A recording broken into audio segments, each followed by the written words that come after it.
Hello everyone, welcome to Postcard Buddhism.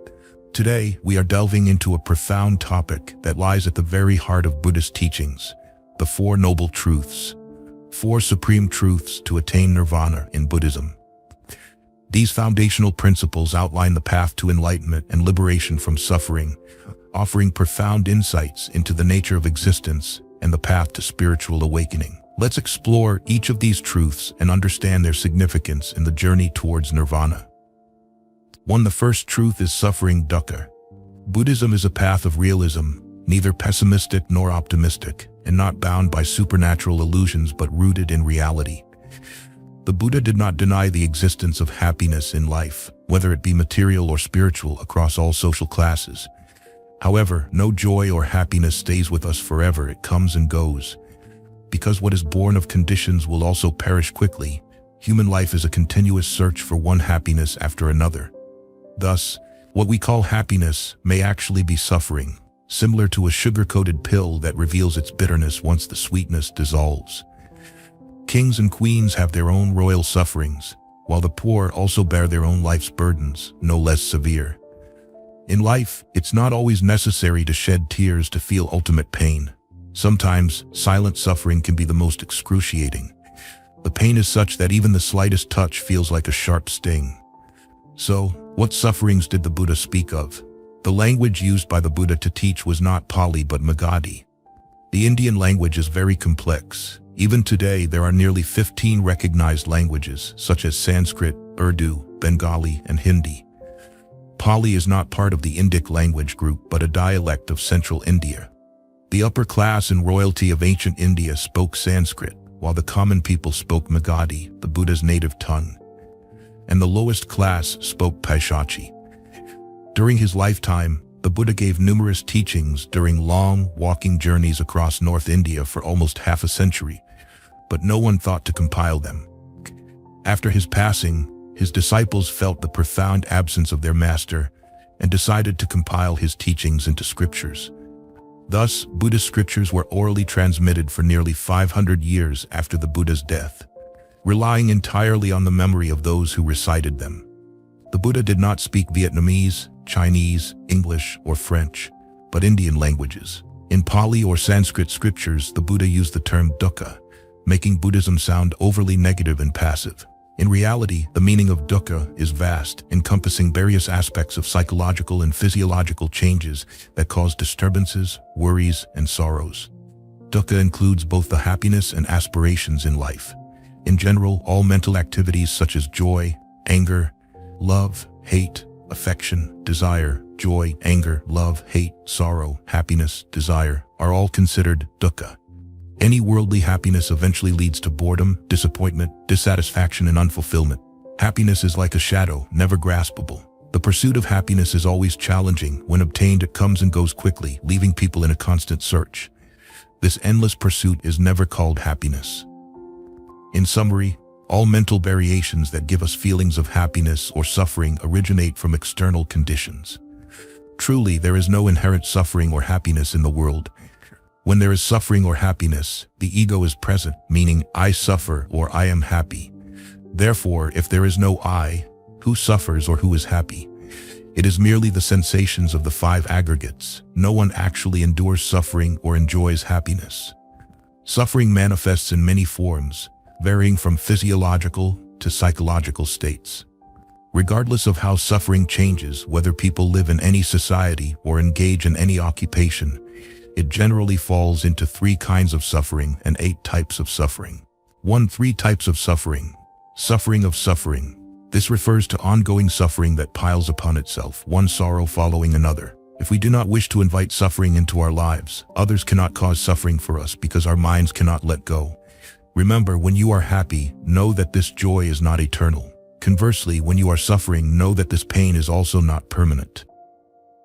Suffering of change. This refers to the suffering from the inherent instability and impermanence in life. Everything changes, causing suffering due to attachment and desire. All-pervasive suffering. This refers to the subtle, underlying suffering present in all conditioned existence due to the inherent instability and impermanence in life. 2. 8 types of suffering. Birth is suffering. Being born involves pain and struggle. Aging is suffering. The inevitable process of aging brings discomfort and deterioration. Sickness is suffering. Illness causes physical and mental pain. Death is suffering. The end of life is accompanied by pain and separation. Sorrow, lamentation, pain, grief, and despair are suffering. Emotional distress is a source of suffering. Association with the unpleasant is suffering. Being with what is disliked causes discomfort. Separation from the pleasant is suffering. Being apart from what is loved causes distress.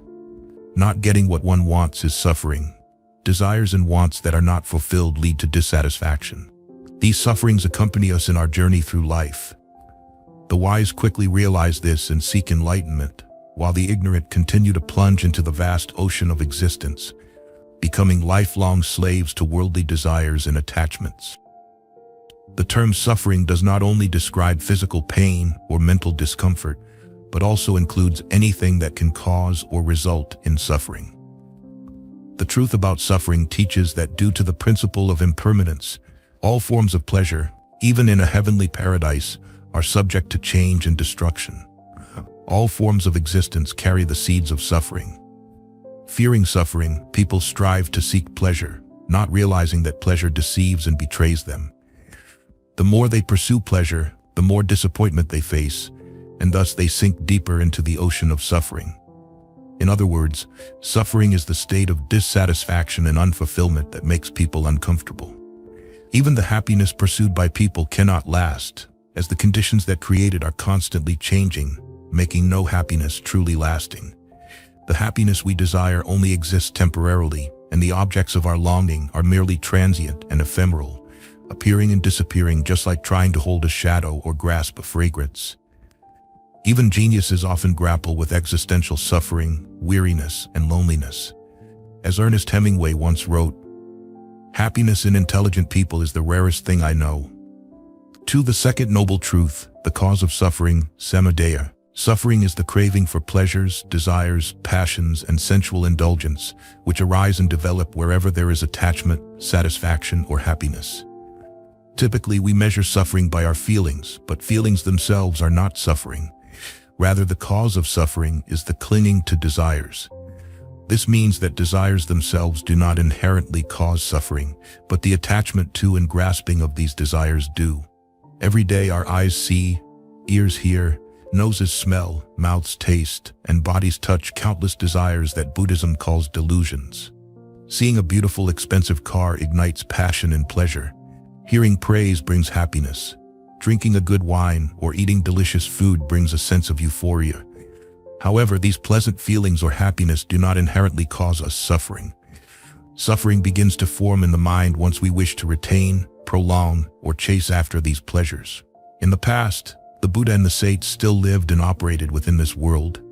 They experienced flavors in food, smelled pleasant or foul odors, tasted salty, sweet, sour, and spicy flavors, just as all human beings do. So how do enlightened beings differ from us, or how do we differ from them? The liberated person still experiences tastes as good or bad, salty or bland, meaning their senses are fully functional.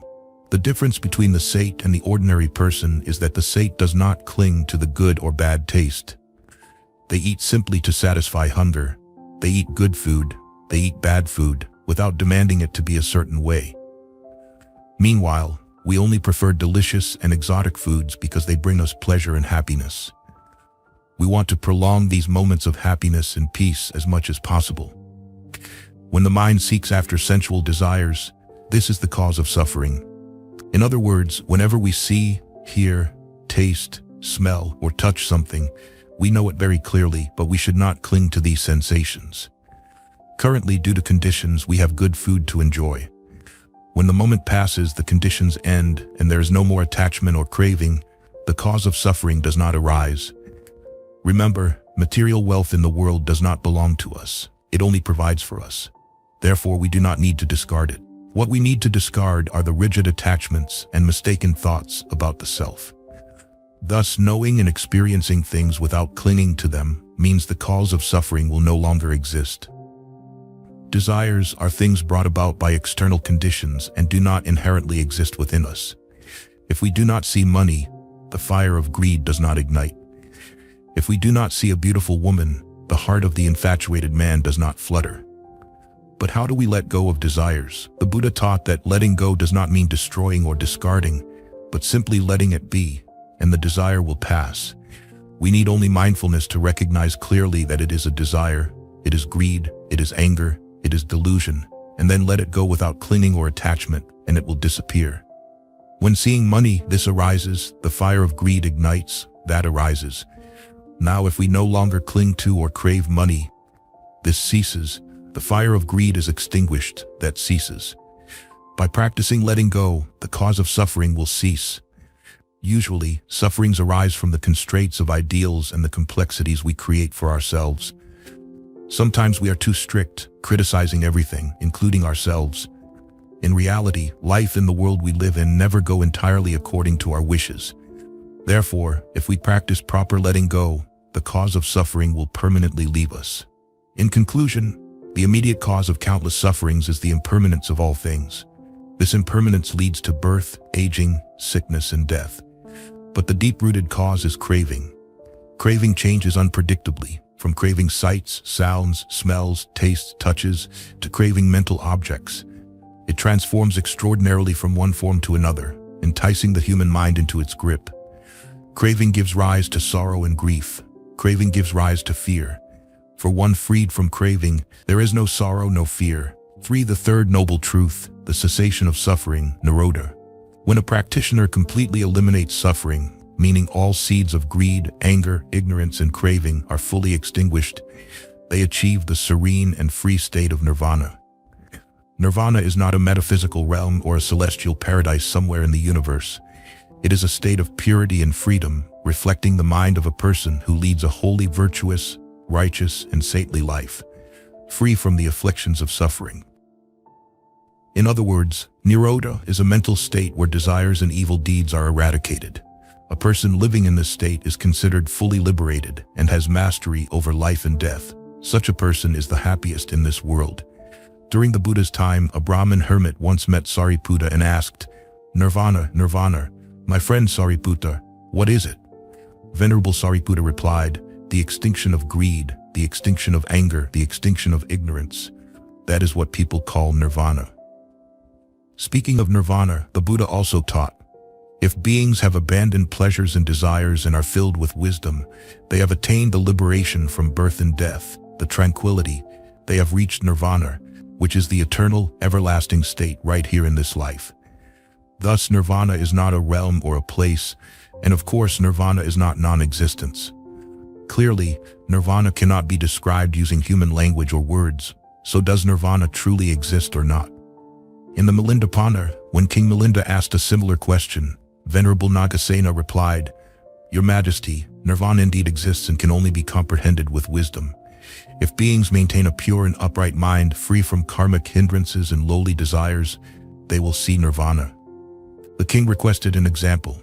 Venerable Nagasena continued, "Your Majesty knows something called the wind, but do you know its color, shape, thickness, or length?" The king replied, "The wind is invisible and formless. How can it be pointed out? Though it cannot be pointed out, it still exists." Now Venerable Nagasena concluded, "Similarly, Your Majesty, Nirvana truly exists but cannot be described using words or language to show its form. So how can one know Nirvana?" The king asked again.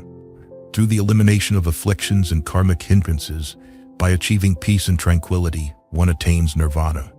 Then Venerable Nagasena continued, "Just like a person who falls into a blazing fire, if they manage to escape to a cool place, they will feel immense relief. Similarly, one who escapes the fire of greed, anger, and ignorance will enjoy the serene happiness of Nirvana. Just like a person who escapes unwholesome thoughts, they will experience the bliss of Nirvana. Finally, those who overcome the fears of birth, aging, sickness, and death will enjoy the bliss of Nirvana." In daily life, there are moments when we are free from concerns about beauty, wealth, fame, and gain, and we are not overwhelmed by greed, anger, and ignorance. During those moments, our minds are clear and light, and we are living in Nirvana. Unfortunately, Nirvana comes to us very briefly because when our minds return to the practical realities of life, Nirvana vanishes and worries and afflictions creep in. Therefore, the serenity and freedom of Nirvana lie in our hands. And of course, worries and afflictions also stem from us. For the fourth noble truth, the path to liberation, Magga. The path to liberation is the way that leads practitioners back to a moral, humanistic life that does not cause suffering to oneself, others, or all beings. Among these paths, the Noble Eightfold Path is considered the exclusive way to elevate life and achieve the ultimate goal of liberation and enlightenment. Right view, Samadhi, is the solid foundation upon which the house of the Noble Eightfold Path is built. There is no enduring house of the Noble Eightfold Path without diligently practicing right view daily to help us see and understand correctly. Right view allows us to clearly see that this worldly universe is formed through the aggregation of causes and conditions, arising from countless interdependent origins from time immemorial, rather than being created by a supreme deity. Modern science discovers that the universe originated from a Big Bang from a singularity about 13.7 billion years ago, forming various galaxies. Before 1913, science believed the universe was limited to the Milky Way. It wasn't until Edwin Hubble measured the distance to the Andromeda Galaxy, about 900,000 light-years away, that it was understood the universe consists of many galaxies. In 1965, in the Bell Telephone Laboratories, scientists Arno Penzias and Robert Wilson accidentally discovered the cosmic microwave background radiation from the Big Bang 13.7 billion years ago, supporting the Big Bang theory.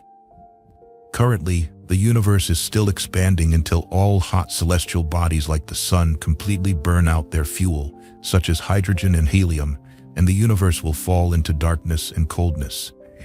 This phenomenon is called the Big Crunch, where the universe will eventually contract back to a singularity. Thus, the universe and the world arise and perish in an endless cycle from beginningless time to endless time. Where is the starting point, and when will it end? In ancient times, when science was still in its infancy, religious beliefs were very strong. Today, as science progresses significantly, providing a clearer understanding of the world and human life, religious beliefs, including folk beliefs, are increasingly narrowing. Therefore, the Buddha reminded beings not to hastily believe anything. Believe nothing, no matter where you read it or who said it, no matter if I have said it, unless it agrees with your own reason and your own common sense, Buddha, but to use wisdom to impartially examine and practice right view. Today's Buddhism is mixed with too many folk beliefs, causing it to lose its direction. Wrong beliefs are more harmful than no beliefs at all. In the West, religious faith in places like the United States, Europe, and even Australia is declining, especially among the youth. They are seeking a new direction in life, and many who do not believe in God, atheism, and agnosticism are increasingly turning to study, learn, and practice Buddhist teachings. They find more comfort and happiness practicing the Noble Eightfold Path and meditation methods. They feel more confident in their new way of life because they are the captains of their destiny, not anyone else. Conversely, young Vietnamese people in the United States and worldwide know little about the Dharma beyond chanting and vegetarian meals. Without understanding and practicing the true Dharma, when the older generation passes away, Vietnamese Buddhism abroad might disappear like the Chinese generation in the United States 50 years ago, regardless of how many large temples or Buddha statues exist. If the young generation practices the Noble Eightfold Path in their lives, they will reap many benefits. Their families will live harmoniously, and everyone will live ethically, resulting in more happiness and peace. On the other hand, if they do not understand the Noble Eightfold Path, they are easily converted, thinking all religions are good. Buddhism is a religion without blind faith because it is not a system of beliefs and rituals, nor does it accept the existence of one or more deities who control human destiny and whom humans must obey, serve, and worship. Therefore, the Noble Eightfold Path never includes right faith. Hence, faith in Buddhism is entirely different from faith in theistic religions, monotheism, or polytheism. The first branch of the Noble Eightfold Path is right view, meaning one must see and understand things accurately, clearly, and impartially. When one sees and understands accurately, faith is no longer necessary. Conversely, without accurate understanding, leaning one way or another is called wrong view. Thus, Buddhism is the religion to come and see, not to come and believe. So faith is not essential in Buddhism, and Buddhist disciples do not need faith but only diligence. Buddhism does not demand blind faith from its followers. Therefore, mere belief has no place. Instead, trust based on understanding does. The Buddha affirmed, "I am not a god, nor a deity, but just a human who has conquered the world." The Buddha conquered the world but did not need a throne to rule or subjects to honor. He lived freely with 3 robes and a bowl, but conquering one's mind is the greatest victory. The Buddha is merely a guide, and his teachings are the torch of wisdom, helping beings find the path to enlightenment and liberation for themselves. To explain the relationship between faith and wisdom, the Buddha taught, "A person with faith but no wisdom often increases ignorance. A person with wisdom but no faith often increases wrong views." Wisdom here must be understood as the ability to scrutinize and judge all matters. Therefore, if wisdom does not believe in the right dharma, the practitioner easily falls into wrong views, increasing arrogance and obstinacy, failing to see their own mistakes. Conversely, a person with faith in the right dharma but lacks wisdom to understand and discern properly easily falls into ignorance and superstition. From ancient times to now, reason and faith have always opposed each other. Reason uses logic and reflection based on experience and observation, while faith lies within the realm of emotions, which cannot be reasoned or explained. Thus, in revealed religions, faith in God is felt with the heart, not understood with the mind. Love felt with the heart is based on emotions and is very volatile, sometimes right, sometimes wrong, sometimes love, sometimes hate. Conversely, compassion arising from clear wisdom is based on objective equality, without favoritism. Additionally, in revealed religions, miracles and supernatural powers are crucial. In contrast, the Buddha, having attained the 6 supernatural powers, regarded them as insignificant and inappropriate because the most important thing is cultivating wisdom for liberation. In Buddhism, people with miraculous powers are not necessarily enlightened or saints. According to the Buddha, the highest and most wonderful miracle is transforming an ignorant person into a wise one. Therefore, happiness or suffering depends on humans, not on any absolute deity. Since humanity appeared on this planet, countless ancient civilizations have risen, from Egypt to Greece, Rome, and up to the present. The concept of God has fluctuated, changing from monotheism to polytheism, depending on the era. If God is omnipotent, why does he allow humans to shape him according to their wishes? Thus, we easily conclude that along the course of human evolution, humans created God, not the other way around.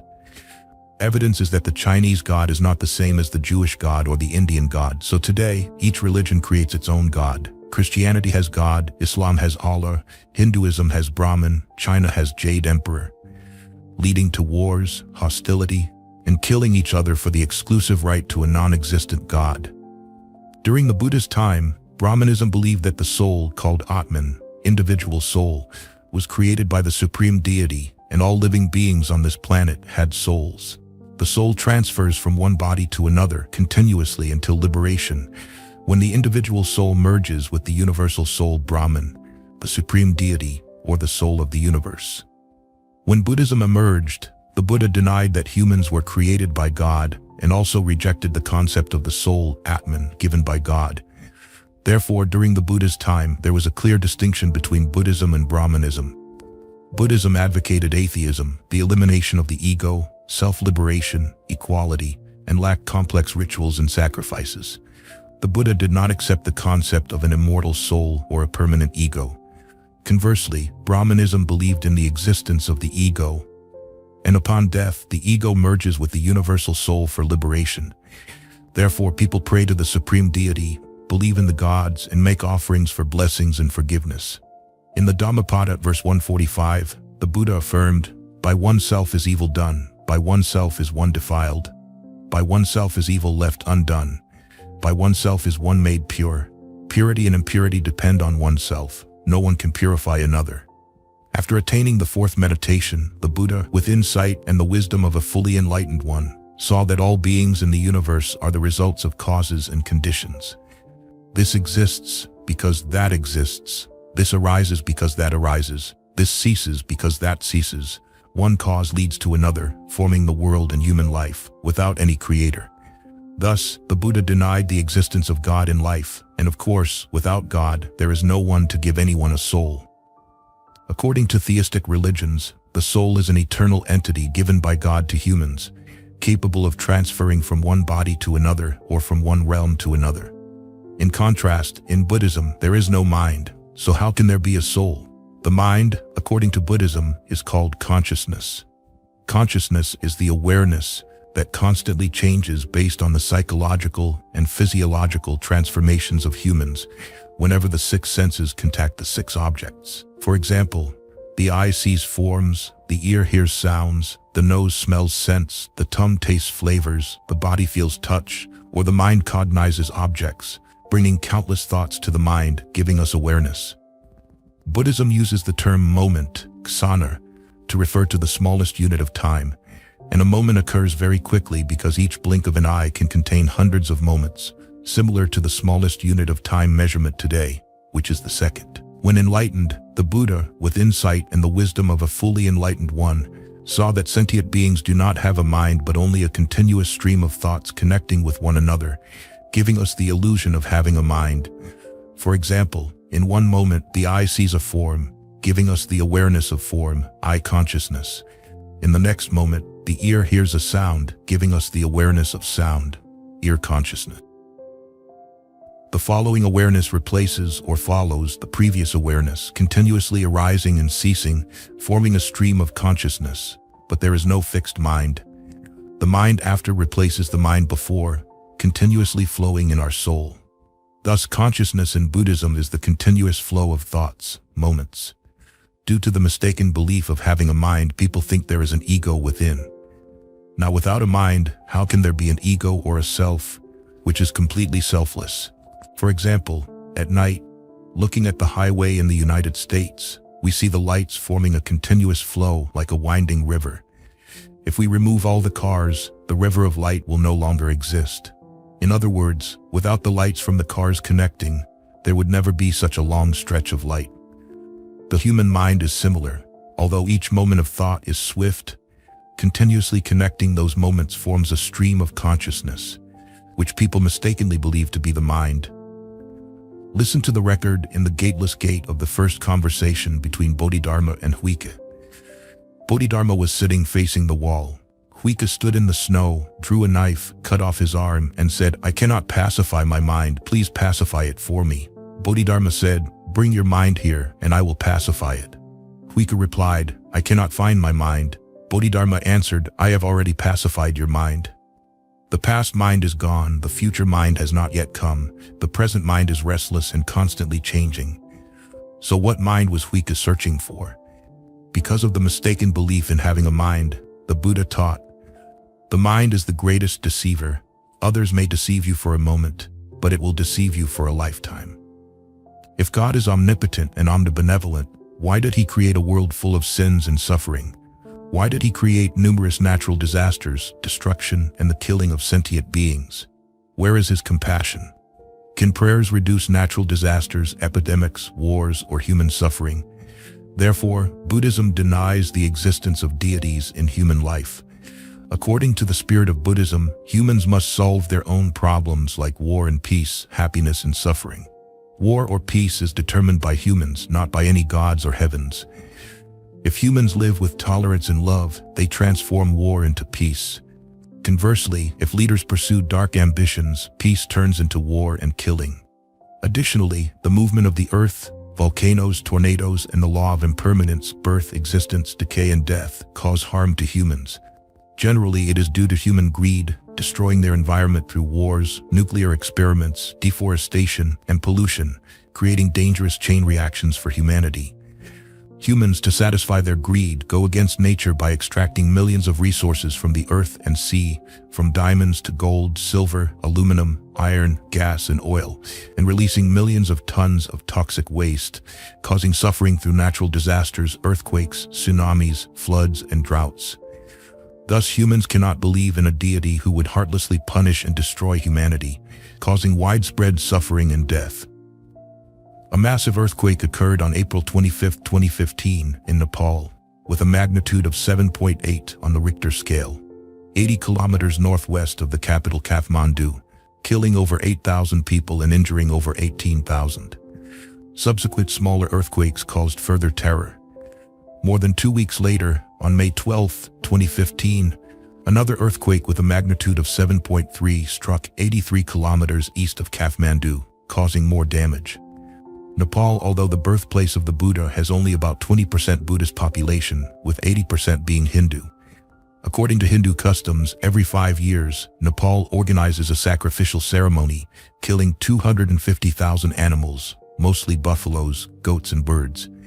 In the 2014 sacrificial ceremony, over 6,000 innocent buffaloes were beheaded, their blood staining an entire field red. Once, Prince Siddhartha was traveling to Rajgir and encountered a flock of sheep being led to the city for King Bimbisara's sacrificial ceremony. He went straight to the altar, where the king and Brahmin priests were preparing to sacrifice a sheep to the deities. The prince untied the animal and preached to everyone. Everyone loves life, yet everyone enjoys killing. Everyone wants to create life. He spoke with deep compassion. Even though all beings are different, life is one. You cannot wash away your sins with the blood of animals. Asking the gods for forgiveness is futile. If the gods are benevolent, they will not forgive such evil deeds. If you commit evil, no matter how many animals you sacrifice, you cannot rid yourself of sin. However, whether good or evil, the gods will not forgive anyone. The sin of a person must be borne by themselves. That is the law of cause and effect. No one can escape it. The more you kill, the more disasters you bring upon yourself. Hearing this, the Brahmin priests took off their ceremonial robes, their hands still stained with blood. Hundreds of sheep were released, joyfully running through the streets as if escaping from hell created by human ignorance. The king then ordered an edict to be engraved on stone and carved into wood. From ancient times until now, we have committed a great sin by killing animals for sacrifice. But from today onwards, no one in the land shall spill the blood of any animal, for all beings share one life. Remember that blessings will come to the virtuous. From Teachings of Benevolent Life. When understanding this, humans need not fear, worship, or pray to deities anymore. Buddhism is neither a metaphysical path nor a ceremonial path. To Buddhism, the Buddha is a teacher, the one who discovered the path to liberation. Therefore, those who wish to escape from suffering should follow the path he walked.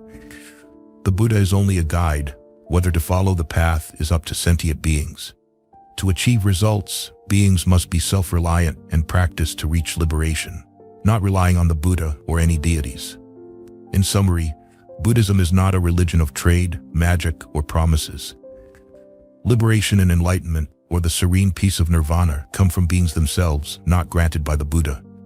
Although Buddhism is the religion of compassion, wisdom, and courage, if people do not believe in compassion to love, bring joy, and relieve suffering to help sentient beings, in the ability to develop wisdom to realize the truth and understand the true nature of human existence in the universe, and in the courage to overcome storms and win over their ignorance and afflictions, and only want to pray to deities for happiness, then the path they walk is certainly not Buddhism. Therefore, without right view, living in ignorance, mistaking suffering for happiness, and the false for the true, we often face 5 wrong views. 1. View of self. Mistaking the body and mind for the self, believing that the body and mind are oneself and belong to oneself. The body and mind are merely the workings of the 5 aggregates: form, feeling, perception, mental formations, and consciousness. The body is the form composed of earth, water, wind, and fire. Thus, human life is the operation of the 5 aggregates, with nothing being the self or belonging to the self. 2. Extreme views. Due to erroneous perceptions of the self, 2 extremes arise. One believes that the self perishes with death, which is annihilationism, Uchedavada, or one believes that the self remains unchanged after death, which is eternalism, Sasadavada. The Buddhist middle way transcends these extremes, acknowledging that existence leads to decay and death, but death is not absolute non-existence, as decay leads to new existence, a continuous cycle of birth and death. 3. Wrong views. Believing that life has no cause and effect and no retribution for good or evil deeds. believing that humans are creations of God or that all events in life are predetermined by divine will, believing that illness or disaster is due to the punishment of gods or spirits. All these fixed views are called wrong views, living in delusion and darkness, causing life to lack clear direction. 4. Attachment to views. Some practitioners can easily see the errors in the view of self, extreme views, and wrong views, as they lead people to see life through delusional lenses, relying on erroneous views, causing life to become more chaotic. However, some still cling to and believe in these wrong views, unable to distinguish right from wrong, practicing attachment to views. 5. Attachment to precepts and rituals. In Buddhism, precepts guide individuals to cultivate a more ethical life, laying the foundation for liberation and wisdom development. The threefold training clearly states that without proper practice of precepts, not just following precepts, the mind can never attain concentration. A concentrated mind leads to wisdom. Therefore, a Buddhist practitioner who breaks or violates precepts cannot build the house of liberation due to lack of foundation. Other religions promote unreasonable, extreme precepts and rituals. For example, in India, Hindus worship cows and never eat beef. In contrast, Muslims and Jews do not eat pork, but can enjoy steak. Because of such peculiar beliefs, Buddhism calls these beliefs attachment to precepts and rituals. A person who keeps a vegetarian diet but does not reduce greed, hatred, and ignorance gains no benefit, and life remains turbulent. Conversely, a person who properly practices precepts, meaning they are always mindful and aware, constantly monitors and controls their body, speech, and mind, leads a life full of happiness, peace, and freedom. These 5 wrong views darken and delude the human mind. In summary, right view is seeing things as they truly are, and only the 4 Noble Truths explain things as they truly are. So the 4 Noble Truths include the Noble Eightfold Path and vice versa. Right view is a practical lifestyle that Buddhist practitioners should implement and develop in all actions of daily life to eliminate wrong views and reap benefit. Thus, right view leads to happiness and peace. Right view also helps perfect morality, spirituality, and wisdom through awakening from within. Ultimately, the most crucial role of right view is to develop wisdom, to see and understand all phenomena of human existence and the universe as they truly are, leading to liberation and nirvana. Furthermore, in the Samyutta Nikaya, the Buddha taught, people often lean towards 2 inclinations in understanding, either existence or non-existence. These are attachments to false perceptions. Because of these attachments, they cling to either the notion of existence or the notion of non-existence. Kachayana, people mostly get entangled in attachment and clinging. Those who are free from attachment and clinging do not hold on to the notion of self. They know that suffering arises when conditions are present and ceases when conditions cease. They have no doubts. Their understanding is not influenced by others but is self-realized. This is called right view. This is how the Tathagata explains right view. One with right view, when contemplating the arising of the world, does not see the world as non-existent. One with right view, when contemplating the cessation of the world, does not see the world as existent. Kakayana, attachment to existence is one extreme, attachment to non-existence is another extreme. The Tathagata, avoiding these 2 extremes, teaches the Dharma through the middle way. That is, this exists, therefore that exists, this arises, therefore that arises. From ignorance arises volitional formations. From volitional formations arises consciousness. From consciousness arises name and form. From name and form arises the 6 sense bases. From the 6 sense bases arises contact. From contact arises feeling. From feeling arises craving. From craving arises clinging. From clinging arises becoming. From becoming arises birth. From birth arises aging and death, and thus arises this entire mass of suffering. If ignorance is eradicated, volitional formations are eradicated. If volitional formations are eradicated, consciousness is eradicated. If consciousness is eradicated, name and form are eradicated. If name and form are eradicated, the 6 sense bases are eradicated. If the 6 sense bases are eradicated, contact is eradicated. If contact is eradicated, feeling is eradicated. If feeling is eradicated, craving is eradicated. If craving is eradicated, clinging is eradicated. If clinging is eradicated, becoming is eradicated. If becoming is eradicated, birth is eradicated. If birth is eradicated, aging and death are eradicated, and thus the entire mass of suffering is eradicated. Wisdom and ignorance are eternal adversaries. If a person lives in ignorance, chasing after sensual desires, they will never see the light of wisdom. Conversely, if one dispels the veil of ignorance, wisdom will immediately manifest, like clouds clearing for the sky to shine, or clear water reflecting the moon. Wisdom does not fall from the sky, nor is it granted by any deity, but it is self-developed, following the path of liberation laid out by the Buddha. Therefore, when one directly perceives the truth, it is often called the eye of truth in the scriptures. Right thought. Right thought refers to thinking correctly in accordance with human ethics and the principle of dependent origination. Right thought is genuine and true, not merely prudent thinking as commonly defined in worldly terms. Prudent thinking involves being cautious, thoughtful, considerate, and careful in actions to avoid mistakes and impulsive behavior, thereby yielding beneficial results for oneself and others.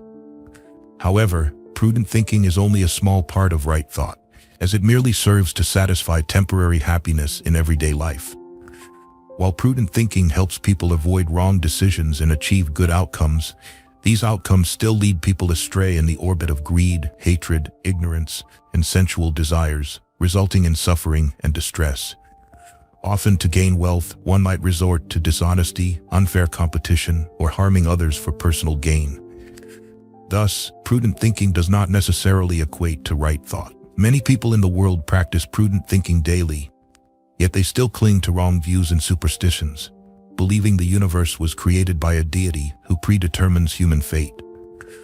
They think some are destined for wealth and happiness, while others suffer in poverty, unable to change their divine-ordained circumstances except through prayer. In contrast, right thought reveals that the human universe arises from the principle of dependent origination, continuously and without any mystical intervention. Since the advent of Buddhism, the Buddha denied the existence of a soul created by a deity, asserting instead the existence of consciousness, or mind, which constantly transforms based on psychological and physiological changes. Thus, individuals can purify their minds, leading to better and happier lives, and ultimately, liberation. The Noble Eightfold Path is the most effective way to achieve this ultimate goal. No religion in history has promoted equality as Buddhism does. Consider the Buddha's words to King Pasenadi of Kosala when he accepted Sunita, a lowly worker, into the monastic community over 2,500 years ago, in a society deeply divided by caste. Great King, in the path of liberation, there is no distinction of caste or race. In the eyes of the enlightened, all beings are equal. Everyone's blood is red, and everyone's tears are salty. We are all human beings. We must strive to provide equal opportunities for all to realize their potential and dignity. Therefore, I have welcomed Sunita into the monastic community. The Buddha revolutionized societal norms, abolishing all forms of injustice and social class distinctions in ancient India. Buddhism elevates human dignity and encourages the full development of intellectual potential. Today, many scientists, doctors, engineers, scholars, millionaires, and billionaires have risen from humble beginnings through determination and effort, aided by a society that offers equal opportunities. In contrast, religions based on theism and deities subject humans to fate, making them submissive and passive, contrary to the law of cause and effect in the universe. Misunderstanding this law leads to fear, superstition, and explaining natural and spiritual phenomena through superstitions. Such beliefs are termed wrong views and wrong thinking by the Buddha. For example, a person might do many good deeds but still face many hardships in life, leading them to doubt the law of cause and effect. However, this law is just and impartial. The misfortunes they endure now are the results of past actions, and their current good deeds will bear fruit in the future. This concept is termed differentiated fruition in Buddhism. Observing a garden, we see some plants bearing fruit, while others are yet to sprout. The law of cause and effect applies to all aspects of life, from the physical to the psychological. Understanding this law leads to mindfulness, precaution, and careful actions in body, speech, and mind. To reduce stress and anxiety, one should simplify life and practice ethical living. Speaking kindly results in being liked and respected. Holding anger makes it impossible to have a friendly smile. Thus, understanding the law of cause and effect, destiny is within our control. If one cultivates spiritual awareness and right view, they can change their life. Otherwise, blaming fate or waiting for divine intervention keeps one trapped in a fatalistic mindset, missing the opportunity to improve life. According to Buddhism, we are the masters of our destiny, bringing joy or suffering upon ourselves through our actions. To achieve happiness, one must live ethically, constantly monitor body, speech, and mind, and practice the Noble Eightfold Path correctly. When we perceive the world through our senses, sight, hearing, smell, taste, and touch, all these perceptions enter the mind. The external world is complex and filled with illusions. Therefore, the Buddha taught that we must first purify the thoughts and ideas that enter our minds. Practicing right view helps us control and eliminate incorrect perceptions and maintain a direct, impartial, and objective understanding of reality. The second stage involves thinking without attachment to lust, harm, anger, or delusion, as all suffering and distress stem from these four toxins. Right thought thus helps us lead a peaceful and happy life, free from the orbit of greed, hatred, and delusion, forming a solid foundation for ethical speech and action, because all speech and actions arise from thoughts. The beauty of the Noble Eightfold Path lies in its interdependent nature, where each step reinforces the others, leading to deeper understanding and practice. Right view guides us to see truthfully, in accordance with human ethics, dependent origination, and the path to liberation. Right thought then aligns our thinking with these truthful insights. Mastering right thought means deeply absorbing these truthful insights, which further refines our perception. This continuous purification of body and mind leads to ultimate liberation and wisdom. To develop noble character, we must nurture good thoughts and eliminate base ones, constantly cultivating personal ethics. Always think before speaking or acting to avoid causing harm to oneself or others. Overcoming thoughts of sensual pleasures. Daily, thoughts of sensual pleasures tied to forms, sounds, smells, tastes, and touch can drive people crazy. The Buddha did not deny the allure of beauty, pleasant sounds, fragrances, delicious tastes, and gentle touches. However, sensual pleasures have a double-edged nature. Satisfying desires and seeking happiness requires effort, toil, and hardship. But once obtained, happiness is fleeting and temporary.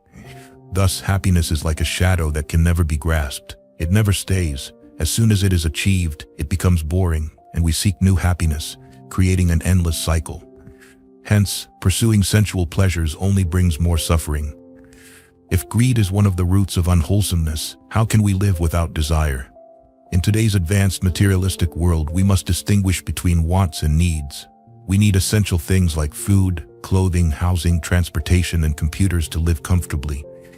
In contrast, desires arise when we seek to fulfill excessive demands, crossing the boundary of contentment. This causes suffering when wishes go unfulfilled or when seeking new happiness. Understanding this, Buddhist practitioners are not required to renounce all material conveniences. They can have what they need but must know the difference between necessary needs and greedy desires.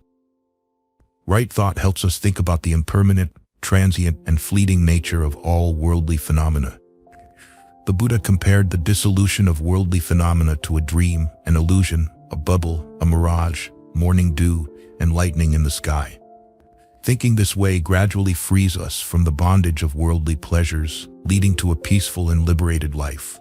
A Western philosopher once said, "To attain noble happiness, avoid base pleasures." Overcoming thoughts of anger, the Buddha taught in the Dhammapada, "They insulted me, beat me, defeated me, robbed me." Those who harbor such thoughts will never let go of hatred, but those who abandon such thoughts will find peace. Therefore, to achieve peace, do not nurture thoughts of anger.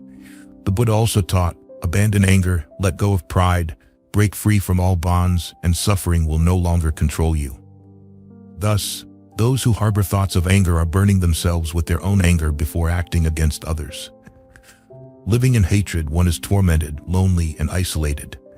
Hatred, anger, competition, jealousy, envy, inferiority, and resentment diminish one's character and bring turmoil and sorrow. To eliminate these base thoughts, one must cultivate the virtues of loving kindness, compassion, joy, and equanimity. Only compassion can erase hatred, bringing openness, purity, and coolness to the soul. No fire like passion, no sin like hatred, no sorrow like the aggregates, no bliss like Nirvana. Dhammapada 202. Even if someone slanders the Buddha, his teachings, or his community, the Buddha advised his disciples not to be angry, dissatisfied, or unhappy. He taught, if you are angry, dissatisfied, or unhappy, you endanger your moral and spiritual foundation and cannot judge whether the criticism is valid. Instead, the Buddha advised, just as one who spits into the sky soils not the sky but oneself. Overcoming thoughts of harming others. People, attached to their ego and possessions, are ready to harm anyone who threatens their interests and dignity. If we value our happiness in life, why not respect the happiness and existence of others? Thus, if we do not want to suffer, we should not seek happiness at others' expense. The Buddha taught, all fear violence, all are afraid of death. Thus, do not kill or cause others to kill, but practice joy and tolerance to eliminate harmful thoughts. Today, modern communication media like radio, television, and especially the internet infiltrate all families. If we open all 6 doors, 6 senses, to receive countless thoughts, our minds cannot be at peace. To gain fame, attract audiences, and earn money, producers release numerous violent, sexual, vulgar, and culturally impoverished films, music, dramas, and games, causing viewers to live in wrong thoughts. These unwholesome seeds, deeply ingrained in the subconscious, will one day influence our words and actions in similar real-life situations, harming ourselves and others. Worse, we might agree with such lifestyles, choosing a misguided path that could darken our lives. Therefore, the process of freeing the mind from wrong thoughts to return to a peaceful state, free from greed, anger, ignorance, and sensual desires, is called right thought. All phenomena in this world have 2 sides, so practitioners of right thought carefully consider their thoughts to see the true face of both aspects of life before concluding, avoiding many mistakes caused by subjective biases. The Buddha summarized 10 primary thoughts for easy contemplation. Impermanence. All things in the world are impermanent. Contemplating the birth and death of the body and mind frees thoughts from delusion. Suffering. Having a body means suffering. Birth, aging, sickness, and death, along with many sorrows, disadvantages, and worries, make people unhappy and unfree. Non-self. Nothing in this world can exist and develop without dependent origination, including ourself. Thus, all things are non-self. Contemplating this helps us gradually break free from attachment to self and possessions, achieving ultimate freedom. Disgust with food. Thoughts not entangled in making a living. The Buddha taught monks to be moderate in eating because we eat to live, not live to eat. Thinking this way helps us not to depend too much on material things. Throughout history, people have fought and killed for food and clothing, competing for economic influence. Thus, we should view food and drink as means, not the goal of life, as the ultimate goal must be higher. Sensual pleasures, lust, anger, ignorance, and delusion arise from ignorance and sensual desires.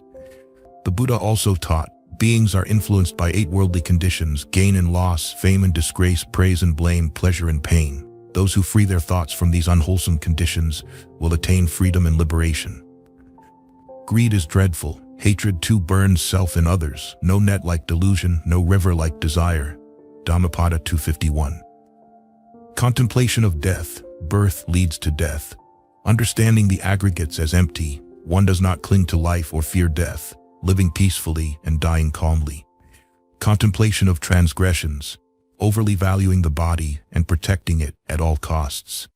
The Buddha taught to keep the body healthy for easy practice and wisdom development, not to overly value the body. A healthy person may sacrifice their body for altruism, while one overly attached to the body may harm others for personal gain. Behold the body, a heap of flesh, a place of suffering and pain. Engrossed in irrelevant thoughts, nothing lasts. Why seek immortality? This body, worn out and frail, with illness often mingled, this fragile life at every breath, is ever subject to death's threat. Dhammapada 147-148. Contemplation of detachment, renouncing the 3 realms, sensual, form, and formless, to attain liberation and enlightenment. What use 100 years lived, with craving and aversion uncontrolled? Better a single day lived, with virtue, wisdom, and meditation. Dhammapada 110. Contemplation of cessation, aspiring to eliminate all suffering and affliction. Well done is the practice of mindfulness. Well done is the practice of right conduct for one who is unfettered by desires, lives a bright and peaceful life, attaining nirvana. Contemplation of non-attachment, finally freeing thoughts from sensual desires. The Buddha taught, desire causes sorrow, desire causes fear. One who is free from desire has no sorrow or fear. Indeed, as long as our thoughts are influenced by desire, we cannot be truly free and unburdened. Those who are addicted to desire entangle themselves in its web, like a spider caught in its own net. The wise cut off this entanglement, free from all suffering and unaffected. We should ask ourselves, can changing our way of thinking change our lives?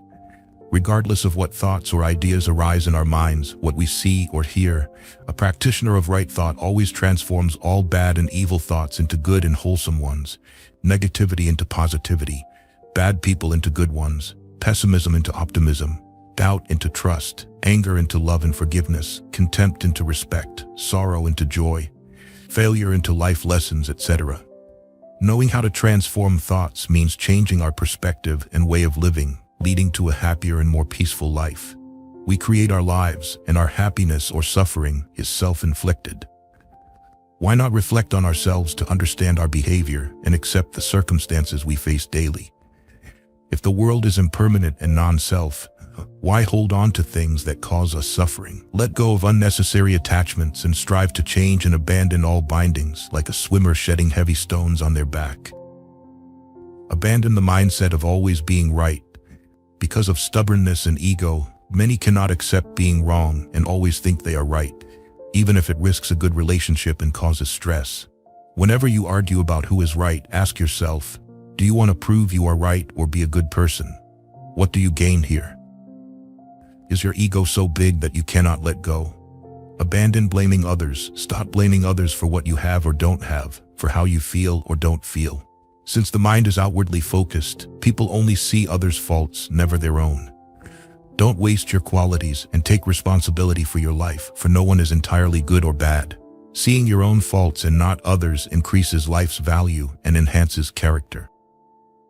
Abandon negative thoughts. How can others not be hurt by persistent, repetitive negative attitudes? Don't think everything in your mind is dark and self-destructive. You can do much better. No matter how long the night, morning will come. Understanding karma, start turning your life from negative to positive by acting against it, not accepting the status quo. Recognize the harm and benefits of karma and karmic results to cultivate more good conditions, ensuring a flourishing, happy life. Remember, according to the law of cause and effect, you only receive what you put into life.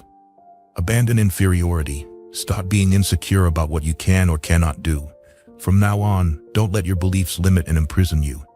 Believe in yourself. Any great success starts with small steps. Do what you want, dream what you want, go where you want, become what you want, because you only have one life and one chance to do all you wish. Abandon complaints. Stop complaining about everything, everyone, every situation, or every event that makes you unhappy, sad, or frustrated. Remember, no one can make you unhappy, no situation can make you sad unless you allow it. You are the sole master with full power to shape your life as you wish, so heaven or hell, suffering or liberation depends on your choice of karmic causes. Life is full of challenges, so always look forward, making each failure a step towards success. Abandon criticism. Stop criticizing things, actions, or people different from you. We are all different, but we are all the same. We all want happiness, understanding, and compassion. Don't care about what people say behind your back. They are those who point out others' faults instead of correcting their own. Abandon resistance to change. Change is good. It helps you move from A to B. Change improves your life and the lives of those around you. Walk your path and accept change. Countless times, people give up when a little more effort and perseverance would lead to success. However, success is not the key to happiness. Happiness is the key to success. If you enjoy what you do, you will succeed. Abandon fear. Fear is an illusion. It does not exist. You create it, originating from a deluded mind. Change your internal thinking and the external world will be peaceful again. Contemplate life's impermanence. There's nothing to fear. Without greed, there's no fear of loss. Without attachment to life, there's no fear of death. Remember, you only live once, but if you live right, once is enough. there's nothing to fear. Abandon excuses. Pack your excuses and throw them away. You don't need them. Often we limit ourselves in what we do for various reasons. Instead of growing and elevating life and spirit, we get stuck, deceive ourselves, and make excuses that are 99.9% untrue. Life is short. Why deceive yourself? Abandon the past. Letting go of the past is challenging, especially when it seems better than the present, and the future seems scary. But remember, the present is all you have, existing only once. Dreaming of the past while ignoring the present makes the present slip away. Be aware of everything you do and enjoy life, because life is a journey, not a destination. It's good to have a clear vision of the future and prepare for it, but always be yourself here and now. Abandon attachment. This concept is hard to understand for many, but the world arises and ceases by conditions, so nothing stays with us forever. When you detach from everything, you become more peaceful, tolerant, friendly, and serene, reaching a state of understanding without suffering. It is a state beyond words. Abandon living by others' expectations. Many live according to what others think is best for them, ignoring their true desires. They try to meet others' expectations to please them, losing themselves and failing to control their lives. You have one life, live it. Don't let others' opinions pull you from your path. In summary, no revolution is more challenging than the revolution to free the mind from external constraints and internal pollution, as thought requires many tests and struggles to find freedom. Therefore, right thought is the process of thinking about detaching from sensual pleasures, not being angry, and not harming others.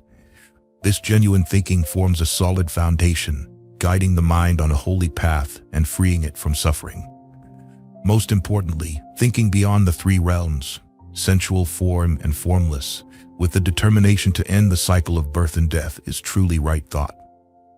Right speech. Now, right speech, right action, and right livelihood are the three factors that constitute a moral life, which Buddhism calls sila, morality.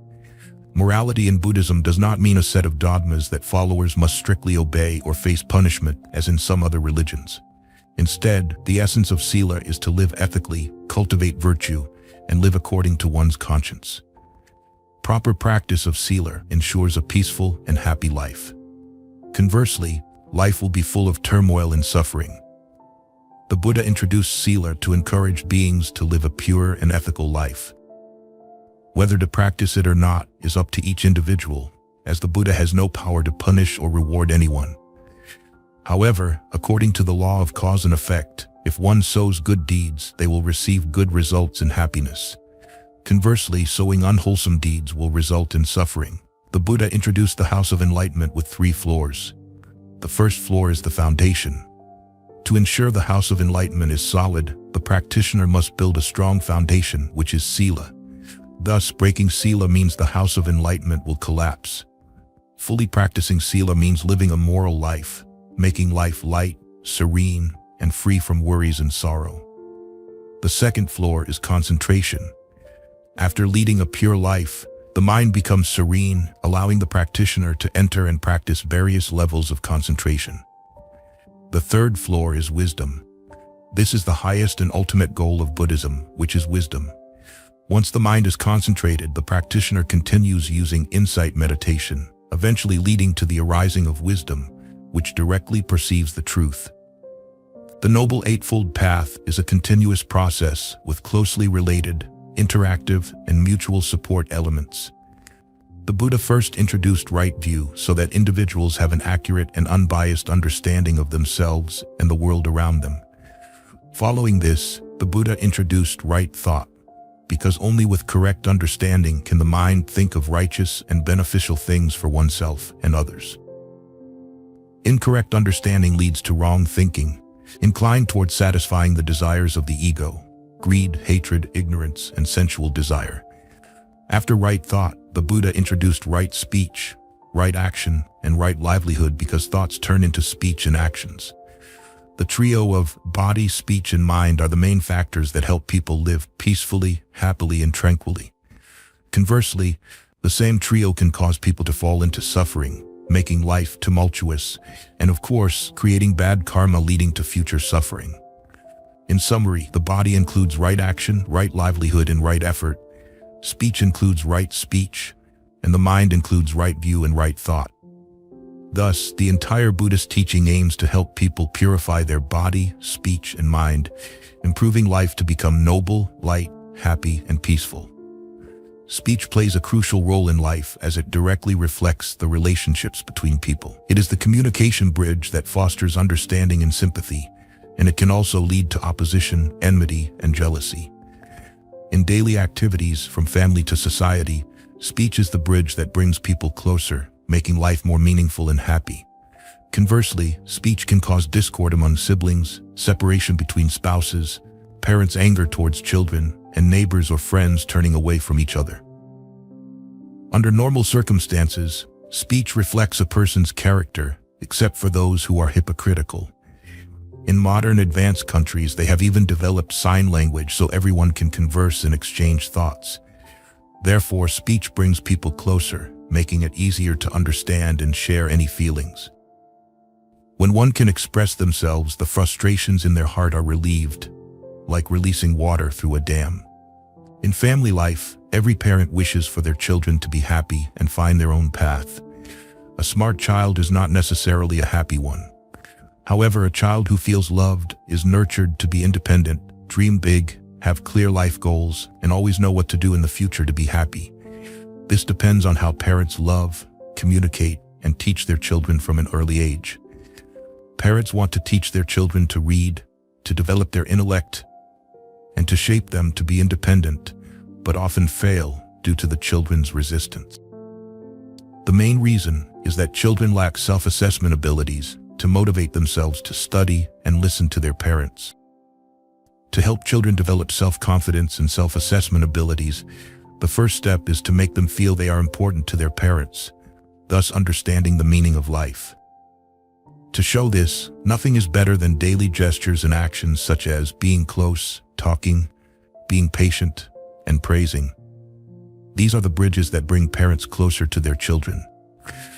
However, excessive pampering and fulfilling all their demands make children dependent, negative, lack the drive to strive, and easily fall. Most importantly, in any family, parents are the direct role models for their children. If parents live honestly, kindly, and friendly, children will follow their example. According to the Buddha, parents have 4 responsibilities towards their children. 1. Preventing children from committing evil deeds. The home is the first school, and parents are the first teachers. Children often learn the basics of good and evil from their parents.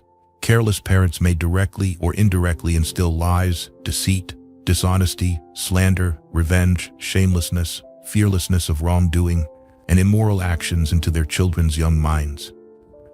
Remember the habit of imitation. Therefore, parents must set an example and avoid instilling bad habits into their innocent children's minds.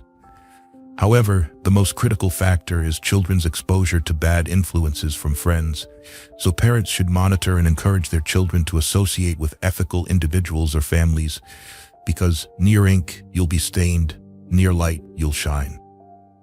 2. Encouraging children to do good deeds. Parents are teachers at home, and teachers are parents at school. Both parents and teachers are responsible for the future and happiness of the children. Whether they become good or bad depends on the nurturing of parents and teachers. Daily environments significantly influence children's future behavior. Children imitate and follow the adults around them in their innocence. They absorb what is transmitted to them, follow the adults' footsteps, and are influenced by their thoughts, words, and actions. Therefore, parents must create a suitable environment at home and school. Simplicity, obedience, cooperation, unity, sacrifice, honesty, straightforwardness, helpfulness, self-confidence, contentment, and other virtues should be ingrained in their young minds. Creating an environment to share moral stories, planting such seeds will grow into trees bearing many fruits. Number 3. Providing children with a good education. A proper education is the best legacy parents can leave their children, more valuable than any treasure. Education is the best blessing parents can give their children.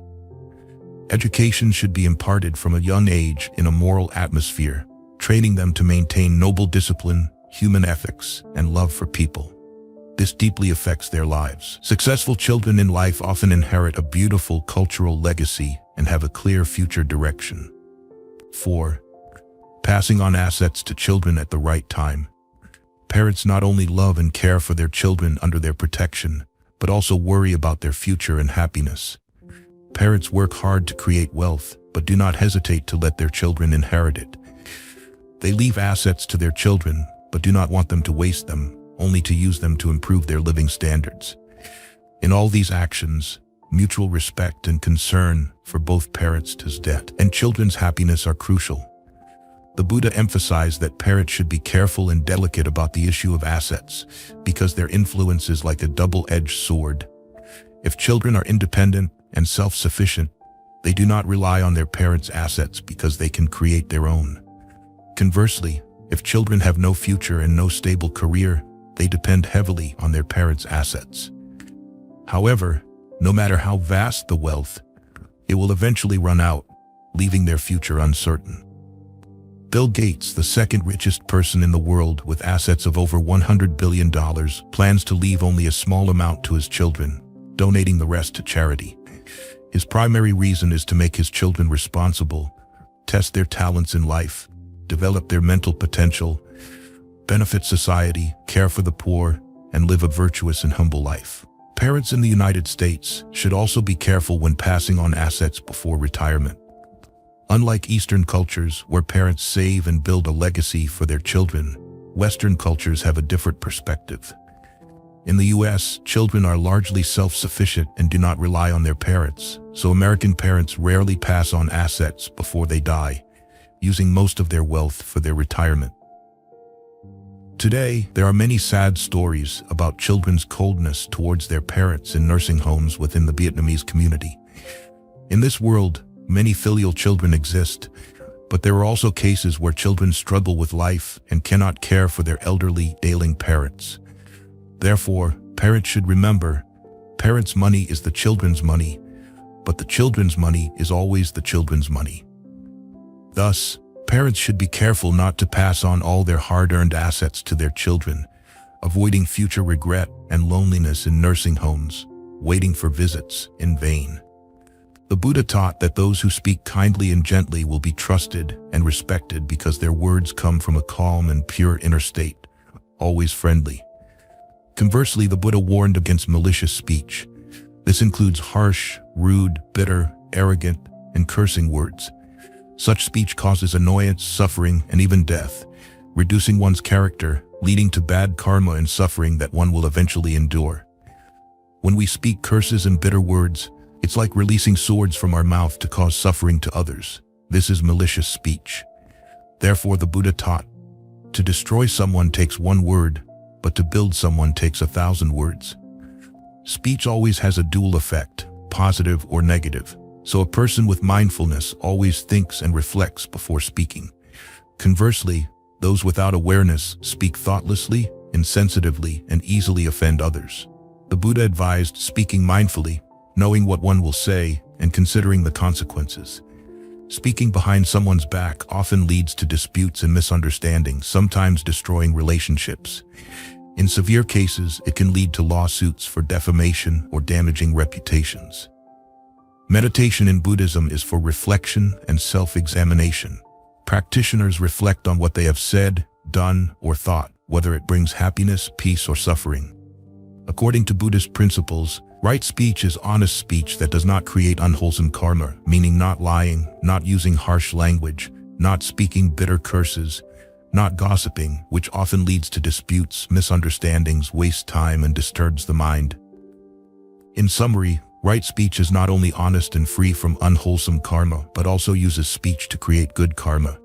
Therefore, avoid slanderous speech that divides or causes discord. Instead, seek to bring harmony and understanding among people. Speak without sarcasm, avoid causing harm, do not flaunt talents, and do not expose others' faults to turn enemies into friends naturally. Avoid using rude language to humiliate others. Instead, use polite, respectful speech to comfort, encourage, or persuade. Never let harsh words come from our mouths, no matter how bad or evil others may be. The more you curse them, the more your mind becomes contaminated. Consider them your good teacher. Avoid idle gossip and speak appropriately, reasonably, and beneficially. Sometimes, even when speaking truthfully and politely, It may hurt someone's feelings due to their pride. Our speech, good or bad, reflects our thoughts and feelings about a person or matter. Thus, the mind is the cause, and the body and speech are its effects. Recognizing this importance, right speech follows right thought. If we praise someone, it's because we have a good impression of them. Conversely, if we want to curse someone, it's because we dislike them. Therefore, speech is a product reflecting our inner thoughts and feelings. To practice right speech thoroughly, the Buddha described the speech of a wise person as follows. Speak at the right time. If honest words are not spoken at the right time, they become useless. Therefore, a wise person must tactfully apply their words at the right place and time. Truthful. A wise person speaks truthfully without deceit or falsehood. The Buddha taught, most people spend their lives doing three things: deceiving themselves, deceiving others, and being deceived by others. Remember, conscience is the fairest judge. You may deceive others, but never your conscience, so why suffer from having to fabricate 10 more lies to cover one falsehood? Beneficial. Words should have a purpose and meaning. Even if true, if they do not benefit anyone, they are just idle chatter, useless. Rational. Words should be rational and align with morality. Moral. Generally, we understand virtue as beneficial, but in reality, what is beneficial is not always virtuous. Thus, a wise person's speech must be both beneficial and moral. But how do we speak rationally and morally? Speak about compassion as it fosters a selfless heart, free from greed, selfishness, and stinginess. Speak about contentment to help us abandon excessive desires and live joyfully in any situation. Speak about purity to help us have a calm, clean, and tranquil mind. Speak about independence to avoid partisanship, reliance, and develop self-confidence. Speak about diligence to help us overcome laziness, hesitation, and indecision. Speak about morality to eliminate bad habits accumulated over countless lives. Speak about meditation as it can eradicate desires, hatred, and develop mental strength. Speak about wisdom to help us cultivate a pure mind and develop intellect to comprehend the truth. Speak about liberation and enlightenment, the ultimate goal of Buddhists, to eradicate ignorance and affliction. Speak about the realization of knowledge, meaning the direct experience of the saints or Buddhas, to guide us on our practice, believing that one day we will also achieve such realization. The nature of speech depends on the mind's state. If the mind is angry, annoyed, or irritable, the speech will be harsh and fierce. Conversely, if the mind is calm, serene, and peaceful, the speech will be pleasant, gentle, and harmonious. Since right view and right thought are the seeds of right speech, if speech causes suffering, it indicates that our understanding and thinking are unclear or incorrect. The Buddha advised speaking kindly and culturally, with integrity, to elevate our lives and others. He also recommended living mindfully to control our speech, determined not to say anything harmful to ourselves or others, only gentle words that promote harmony and benefit everyone in any difficult situation. Speech has an immense impact not only on each individual's happiness, but can also determine society's peace and safety. For those who have attained enlightenment, speech is less important. The truth of the speech matters most. Finally, the Buddha taught, right thought gives rise to right speech. Right action. Right action is the practice of rightful deeds to live in accordance with the truth and ethics, encompassing physical actions. Following right speech, the Buddha discussed right action and right livelihood because speech always accompanies actions. Right action includes not killing, not stealing in any form, and abstaining from sexual misconduct. To end suffering in life, avoid imprisonment, or evade dangerous accidents, incurable diseases, conflicts, jealousy, and selfishness, the Buddha advised beings to practice right action. He encouraged people to refrain from wrongful deeds, promoting higher ethical actions, and urging everyone to act with compassion towards all beings. Everyone fears punishment. Everyone fears death. Taking oneself as an example, do not kill or cause killing. Dhammapada 129. Even if we do not kill or cause others to kill, any action that causes harm to others in any form is unethical. In the past, the Buddha and his monks were not vegetarians. They ate meat and fish when offered but did not intentionally kill. The Jivaka Sutta Majjhima Nikaya, number 55, speaks of the threefold pure meat or fivefold pure meat, which monks were allowed to consume. Jivaka, Those who say, for the sake of the ascetic Gautama, they kill living beings, and the ascetic Gautama knowingly eats meat killed for him. Those who say thus are not speaking according to my teaching. They are slandering me.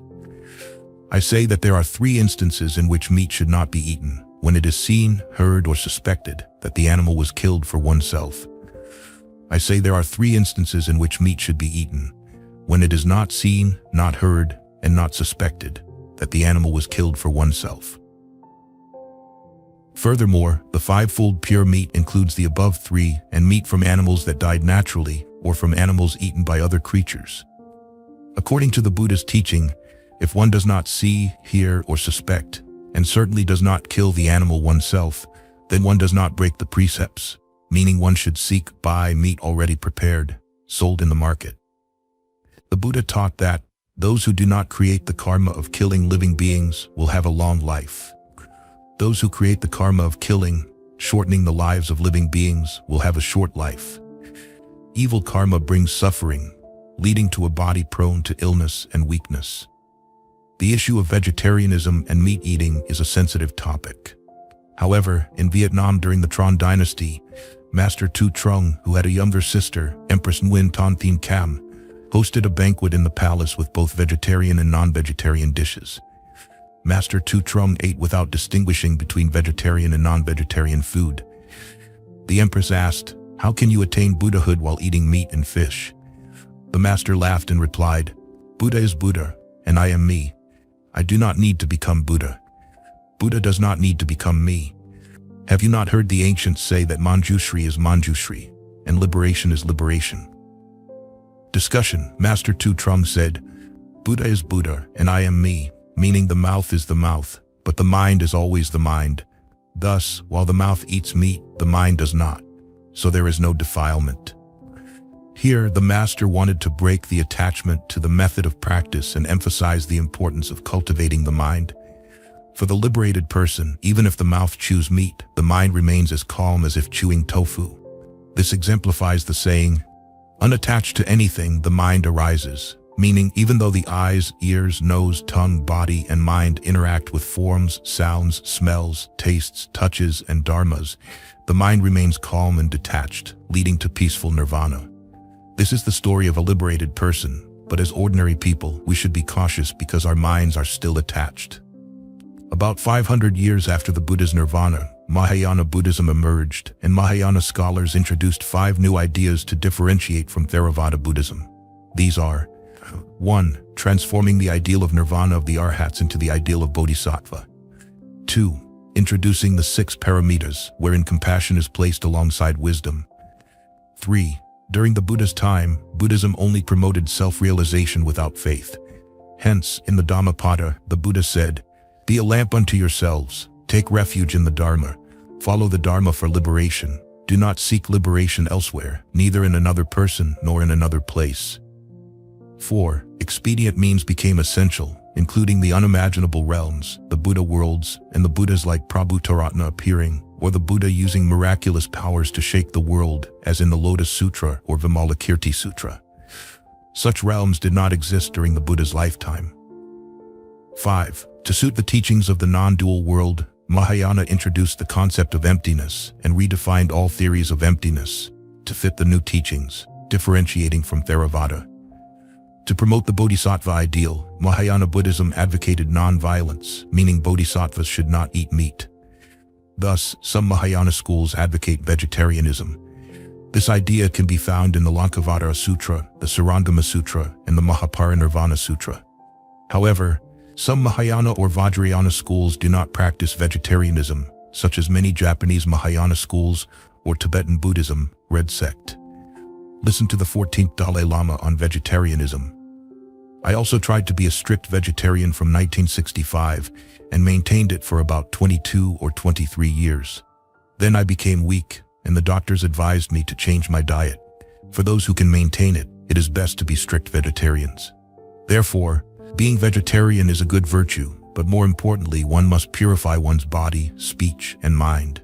Now, from the perspective of spiritual development, being vegetarian or eating meat is not the main factor leading practitioners to liberation. practitioners must practice renouncing sensuality and unwholesome states for the mind to gradually become pure. Renouncing sensuality means completely detaching from objects of desire, which is physical seclusion. Renouncing unwholesome states means abandoning the defilements, desires of the mind, which is mental seclusion. In other words, renouncing sensuality is purifying bodily karma, and renouncing unwholesome states is purifying mental karma. Thus, the Buddha taught that liberation does not depend on diet, vegetarian, or meat eating, but on the purification of the three karmas: body, speech, and mind. In modern life, many things contribute to indirect killing that we often do not notice. For example, while gardening, we may accidentally kill insects. When infected, we take antibiotics, which kill countless germs, living beings in our bodies. Even vegetarians, by consuming plants, indirectly cause the death of countless insects during farming, fertilizing, and pesticide use. Therefore, eating those products also involves indirect killing. Even pulling up a plant means taking a life. However, the Buddha taught any action done with intent is significant and constitutes karma.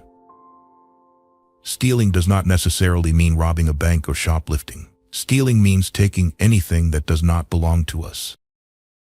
This manifests greed, so when greed arises, it overshadows humanity, prompting one to take things regardless of the consequences. Today, in some developing countries, government officials from the top to the bottom shamelessly use their power to seize national assets and money, turning public resources into personal property. Though they live in luxurious mansions, these are the people's blood and sweat, not their own possessions. Conversely, countries like Japan or Singapore have shown exemplary ethical standards, earning global admiration. In Japan, during the 2011 Tohoku earthquake, 9.0 Richter scale, and subsequent tsunamis up to 40 meters high, there was no theft of any kind. Furthermore, lost money or items were always returned to their owners or handed over to the authorities. A Japanese director working in Vietnam hired a Vietnamese driver to avoid the chaotic traffic in Saigon. Before returning to Japan, the director said to the driver, "We know you have been siphoning off gasoline for many years and kept asking for a raise every year. We agreed because of the safety of your driving, but in truth, if you hadn't done so, we would have rewarded you even more." Besides killing and stealing, sexual misconduct also plays a significant role in family life.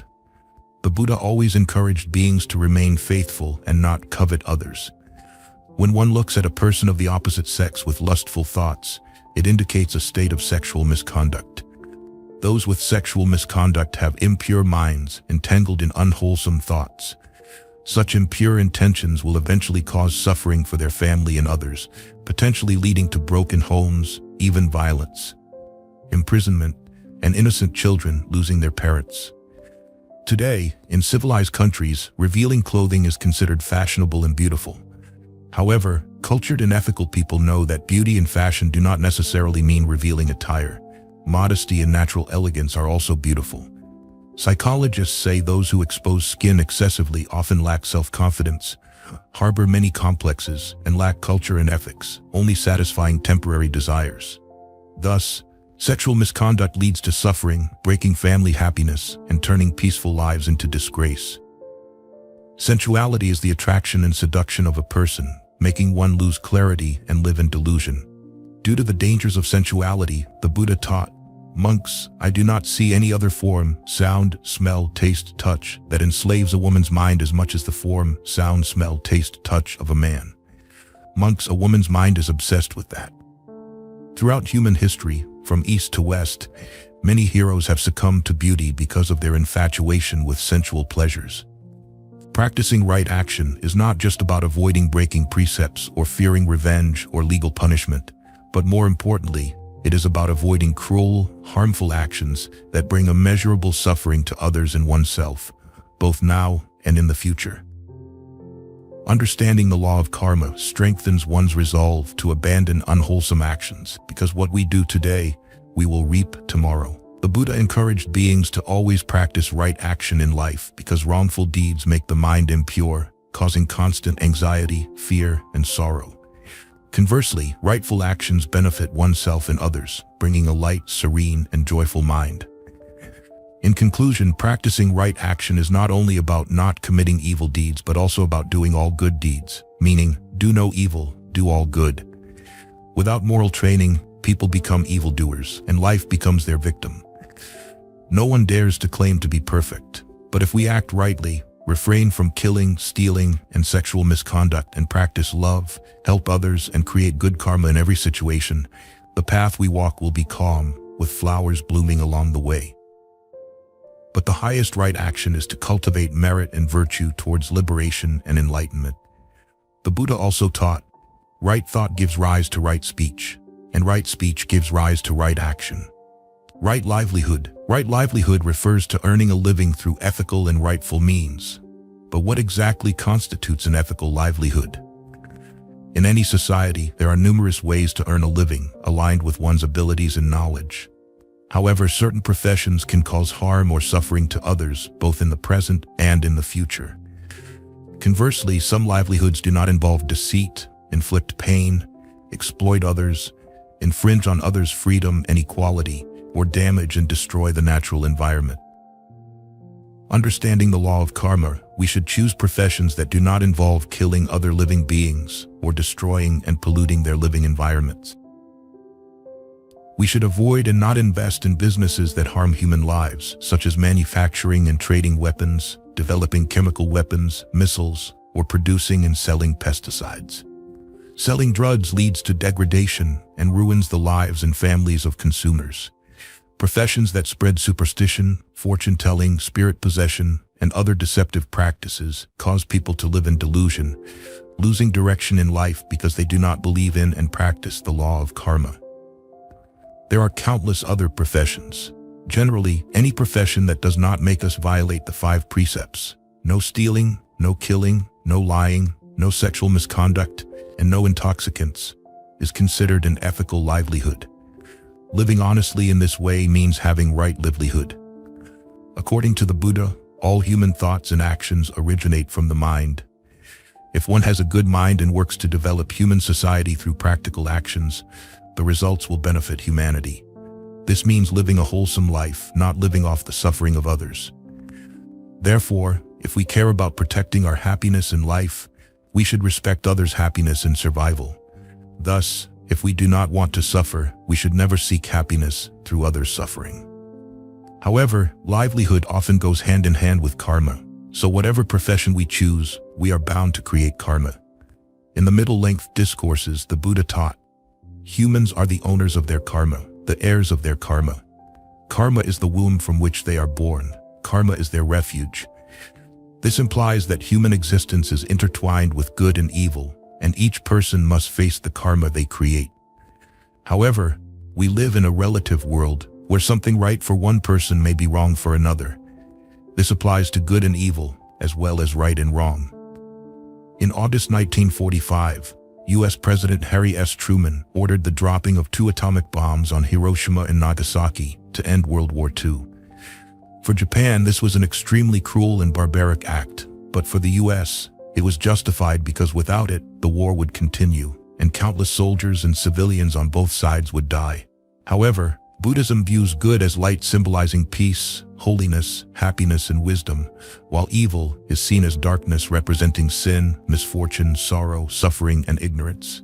Thus, good or evil karma is not based on human bias or personal opinion. Therefore, while living in the same world, some people create great merit, and others accumulate much bad karma.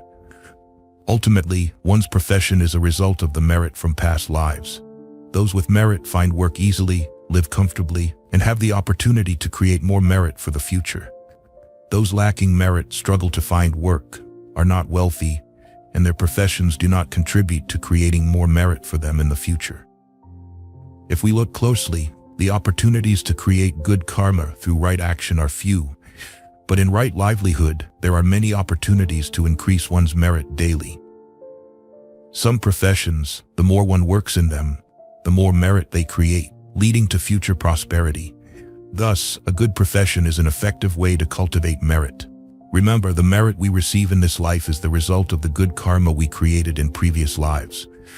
All acts of giving, offerings, and helping the needy bring us wealth, intelligence, and longevity in this life.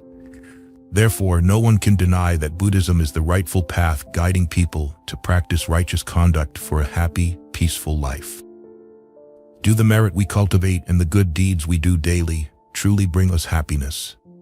Remember, merit comes from giving, offerings, or doing good for sentient beings, while virtue is the inherent goodness of a pure, selfless mind.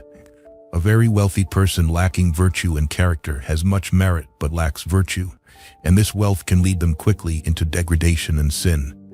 Merit and virtue can be likened to a glass and the water within. The glass represents virtue, while the water represents merit.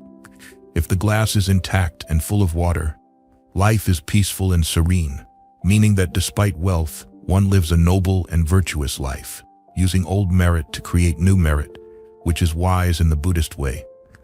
Virtuous people view wealth as a means of living rather than a goal to chase, preventing them from falling into desires.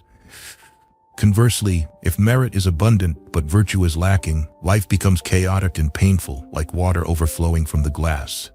This means having plenty of merit without increasing virtue, leading to an unbalanced life.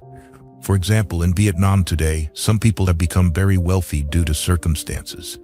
While their wealth grows, their character and ethics do not, leading them into debauchery, causing family unhappiness and potential breakdown.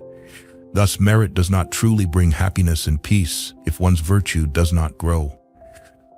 Living in this world, no one dares claim to be perfect, but to pursue the path of goodness, we should train ourselves to live within the framework of human ethics, meaning striving to cultivate the mind, nurture virtues, and stop creating unwholesome karma. Otherwise, if we do not live with moral integrity, we become evildoers, and our lives become the victims of our actions. In summary, living with right livelihood means having a straightforward life without greed, not profiting from the sweat and tears of others, and not causing suffering to people and animals through one's profession. A profession that benefits oneself and others and creates much merit now and in the future is an ethical livelihood. The profound meaning of right livelihood is purity, directing the mind towards liberation and nirvana. Practically speaking, someone living with right livelihood has the opportunity to fulfill the other aspects of the Eightfold Path. Conversely, without right livelihood, there can be no right view, and vice versa. A person living in wrongful conduct has only wrong thoughts because those thoughts are based on greed, hatred, delusion, and desire. Meditation in Buddhism is not necessarily about sitting cross-legged or entering a trance for liberation, but meditation in life means reflecting on oneself. Every day we need moments of silence to calm the mind and look within, reflecting on what our body, speech, and mind have done to bring happiness and peace, and what they have done to cause anxiety and suffering. This way we can have a clear and practical direction for our lives. Therefore, the key to happiness or suffering lies in our hands. Thus, learning Buddhism means knowing how to live, knowing how to open the door to heavenly happiness. Conversely, living in ignorance leads people into realms of suffering and turmoil. Right speech, right action, and right livelihood are considered the foundation of human ethics, which Buddhism calls morality, sila. Practicing morality properly will undoubtedly bring happiness and peace to you and your family. Remember, Buddhist precepts are merely the Buddha's call, advice to encourage people to do good, avoid evil, cultivate the mind, and nurture virtues to achieve good results in their lives. The Buddha does not have the power to punish those who break precepts or reward anyone. However, based on the law of cause and effect, what we sow, we will reap one day, leading to happiness or suffering. In the process of liberation, the threefold training of morality, concentration, and wisdom, morality is the foundation for building the house of the Noble Eightfold Path, because only by practicing morality correctly can the mind enter concentration. When the mind is stable in concentration, wisdom will arise, directly perceiving the truth and achieving liberation. Conversely, those who break the precepts will have wrong concentration, leading to a life full of turmoil and suffering. Right effort. Right effort is a crucial factor that creates a close relationship of cause and effect in practicing the other 7 factors. Without right effort, it is difficult for any of the 8 branches to achieve results. Therefore, right effort is the motivating force that encourages and supports the completion of the other branches. the Buddha taught. And what, monks, is right effort? Here, monks, with the aim of preventing the arising of unarisen evil, unwholesome states, one generates desire, makes an effort, arouses energy, applies their mind and strives. With the aim of abandoning arisen evil, unwholesome states, one generates desire, makes an effort, arouses energy, applies their mind and strives. With the aim of developing unarisen wholesome states, one generates desire, makes an effort, arouses energy, applies their mind and strives. With the aim of maintaining arisen wholesome states so they do not decline but rather increase, develop, and come to fulfillment, one generates desire, makes an effort, arouses energy, applies their mind and strives. This, monks, is called right effort. Right effort directly aims at the three objectives of abandoning evil, doing good, and purifying the mind, as described by the Buddha in the following verse. Do not do any evil, cultivate good deeds, keep your mind pure. This is the teaching of the Buddhas. Dhammapada 183. Therefore, practicing right effort is to develop compassion and the Bodhi mind. Mindfulness. Mindfulness is the remembrance of righteous teachings. It purifies the mind by preventing and eradicating wrongful thoughts and nurturing and developing rightful thoughts. Thus, mindfulness means adjusting the mind to follow the righteous path, also known as meditation. In general, mindfulness is the key to the present moment. Without it, people cannot perceive the world they live in clearly and simply, and they will get lost in the swirling world of conscious or unconscious thoughts. One can say that mindfulness acts as a gatekeeper, constantly guarding us from being drawn into wrongful thoughts. We should not let the mind wander aimlessly, send it into the realm of fantasies, or dwell on the past or future. The Buddha compared time as follows. The past is like a dream, the future is like an illusion, the present is like a cloud. So while the mind moves back and forth between dreams, illusions, and clouds, we can practice mindfulness to bring the mind back and free it from the turmoil of daily life. Consciousness constantly urges people to satisfy external desires. For example, while reading, a thought suddenly flashes, now let's find something to eat even though we're not hungry. So we stop reading, open the refrigerator, and rummage through it for various foods. What drives us to act like this? It all starts with a thought. In life, we are driven by thoughts, consciousness that control nearly all our actions without us even noticing. Therefore, practicing mindfulness helps practitioners recognize the true nature of consciousness, preventing it from leading us into the orbit of the ignorant, greedy world. When we clearly see what is happening at the present moment, wisdom will guide us to choose and act according to virtuous practices instead of pursuing the satisfaction of selfish desires. Only when we see how desires burn those who indulge in them can we see that desires are worth abandoning. Mindfulness is also responsible for alerting us in moments of anger, redirecting the mind towards righteous thoughts. It warns us of impending anger, allowing us to transform it and bring peace to our minds. Hence, Buddhism always calls on people to attain inner peace first, and then naturally, the peace of the world will follow. Meaning, if the mind is at peace, the world will be at peace. Every day, people are constantly chasing illusions because we forget mindfulness. The 6 desires and 7 emotions lure our minds to follow them. Therefore, mindfulness can always bring people back to the righteous path. In the teachings on the practice of concentration and wisdom, in the Great Mindfulness Sutra, the Buddha taught the 4 foundations of mindfulness as follows. Monks, this is the only path that leads to the purification of beings, the overcoming of sorrow and grief, the extinction of pain and distress, the attainment of the right method, and the realization of Nirvana. That is the 4 foundations of mindfulness. What are the 4? Here, monks, a monk dwells contemplating the body as the body, ardent, clearly comprehending, and mindful, having put away covetousness and grief in regard to the world. He dwells contemplating feelings as feelings, ardent, clearly comprehending, and mindful, having put away covetousness and grief in regard to the world. He dwells contemplating the mind as the mind, ardent, clearly comprehending, and mindful, having put away covetousness and grief in regard to the world. He dwells contemplating phenomena as phenomena, ardent, clearly comprehending, and mindful, having put away covetousness and grief in regard to the world. Thus, the only path to liberation and realization of nirvana is to fully practice the four foundations of mindfulness, including body, feelings, mind, and phenomena. With the importance of the four foundations of mindfulness, the Buddha affirmed that a practitioner who diligently practices them can be freed from the sorrows and anxieties of life and ultimately realize nirvana. In the past, the Buddha taught meditation based on the four foundations of mindfulness, which involves relaxing all states of body and mind rather than concentrating. When the body and mind are relaxed and open, the practitioner can enter meditation and attain concentration.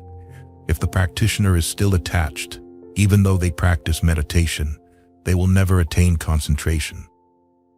When the body is open, the body and space are no longer two separate objects but become one. At this point, the breath flows in a very strange way. An inhaled or exhaled breath becomes much longer, and the practitioner feels like there is no place for the breath to go in and out, and the breath is now as delicate as a thin thread. At this moment, the mind begins to cease its fluctuations.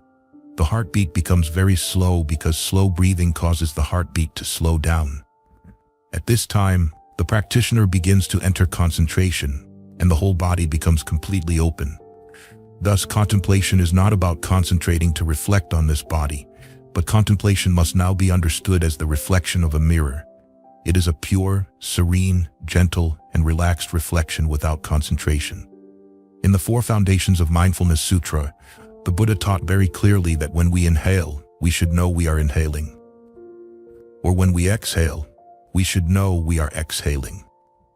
To put it in detail, when we first inhale, we should know we are inhaling. When inhaling a part of the breath, we should know we are inhaling a part of the breath. When inhaling half the breath, we should know we are inhaling half the breath. When inhaling 3/4 of the breath, we should know we are inhaling 3/4 of the breath. And when inhaling the whole breath, we should know we are inhaling the entire breath. When the breath temporarily stops, we should also know we are temporarily stopping the breath. Afterward, the whole body prepares to exhale, and we should know we are preparing to exhale. If the practitioner's practice is advanced, they will clearly see a gap between the inhalation and exhalation. In other words, before inhaling and transitioning to exhaling, the whole body prepares first. Therefore, the Buddha taught us to know this transition. When we fully exhale, we should know we have fully exhaled. And when the body prepares to inhale again, we should know the body is preparing to inhale again. In summary, when we exhale a short breath, we should know we are exhaling a short breath. Or when we inhale a short breath, we should know we are inhaling a short breath. When we exhale a long breath, we should know we are exhaling a long breath. And when we inhale a long breath, we should know we are inhaling a long breath. Observing the breath with mindfulness and clear comprehension helps the whole body become bright and free from all attachment and craving in this life, ultimately achieving the highest goal of liberation and enlightenment. That is just observing the breath, yet it has such benefits. So, when the breath is coarse, we should know the breath is coarse, and when the breath is subtle, we should know the breath is subtle. When the breath becomes more subtle and slow, we should know the breath is becoming more subtle and slow, until the breath is the most delicate and subtle. We should know the breath is the most delicate and subtle. Then we enter concentration with this breath. Therefore, a practitioner who wants to enter concentration must know how to regulate the breath correctly. If the breath is regulated correctly, one can become a sate. Hence, from living and dying to practicing and attaining liberation, all are connected with our breath. For example, if we exhale but do not inhale, we lose our life.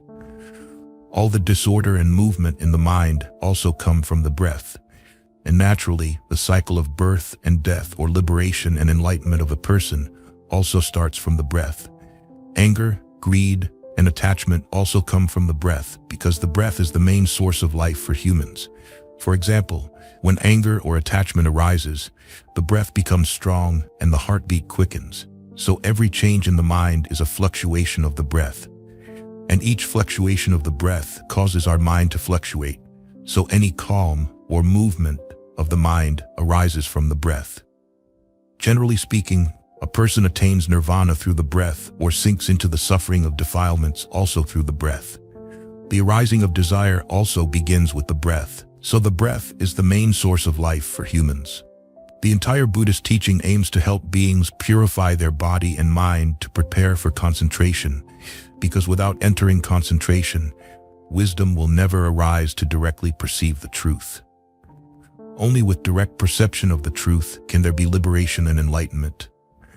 So a person practicing the 4 foundations of mindfulness who knows how to regulate the breath will easily enter concentration. Conversely, if they cannot regulate the breath, it will be difficult to enter concentration. Why? Because the body and breath are not 2 separate entities. They are inseparable.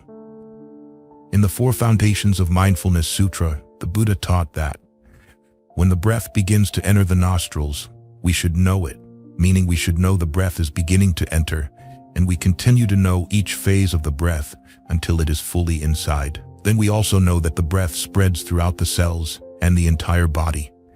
When the breath transitions from oxygen O2 to carbon dioxide CO2 and begins to exhale, we should know it. When carbon dioxide reverses from the cells throughout the body to the lungs, we should know it. When the lungs prepare to exhale, we should know it. And when the breath is fully exhaled, we should know it completely. We should know each stage as it happens. Knowing as it is, not tracking it like counting breaths where the breath goes and we follow.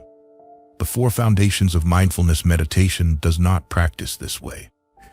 Here the Buddha taught knowing as the ultimate clear knowledge, which is not given by the Buddha but is obtained through practicing the 4 Foundations of Mindfulness. It does not depend on or pass through any gate of consciousness. It is knowledge that does not pass through sense bases, sense objects. So the Buddha affirmed that if practiced correctly, just in an instant there can be liberation and enlightenment at this point. In this world, outside the 4 Foundations of Mindfulness, no method can achieve it in an instant. Thus, this practice is not gradual, but an instantaneous awakening meditation.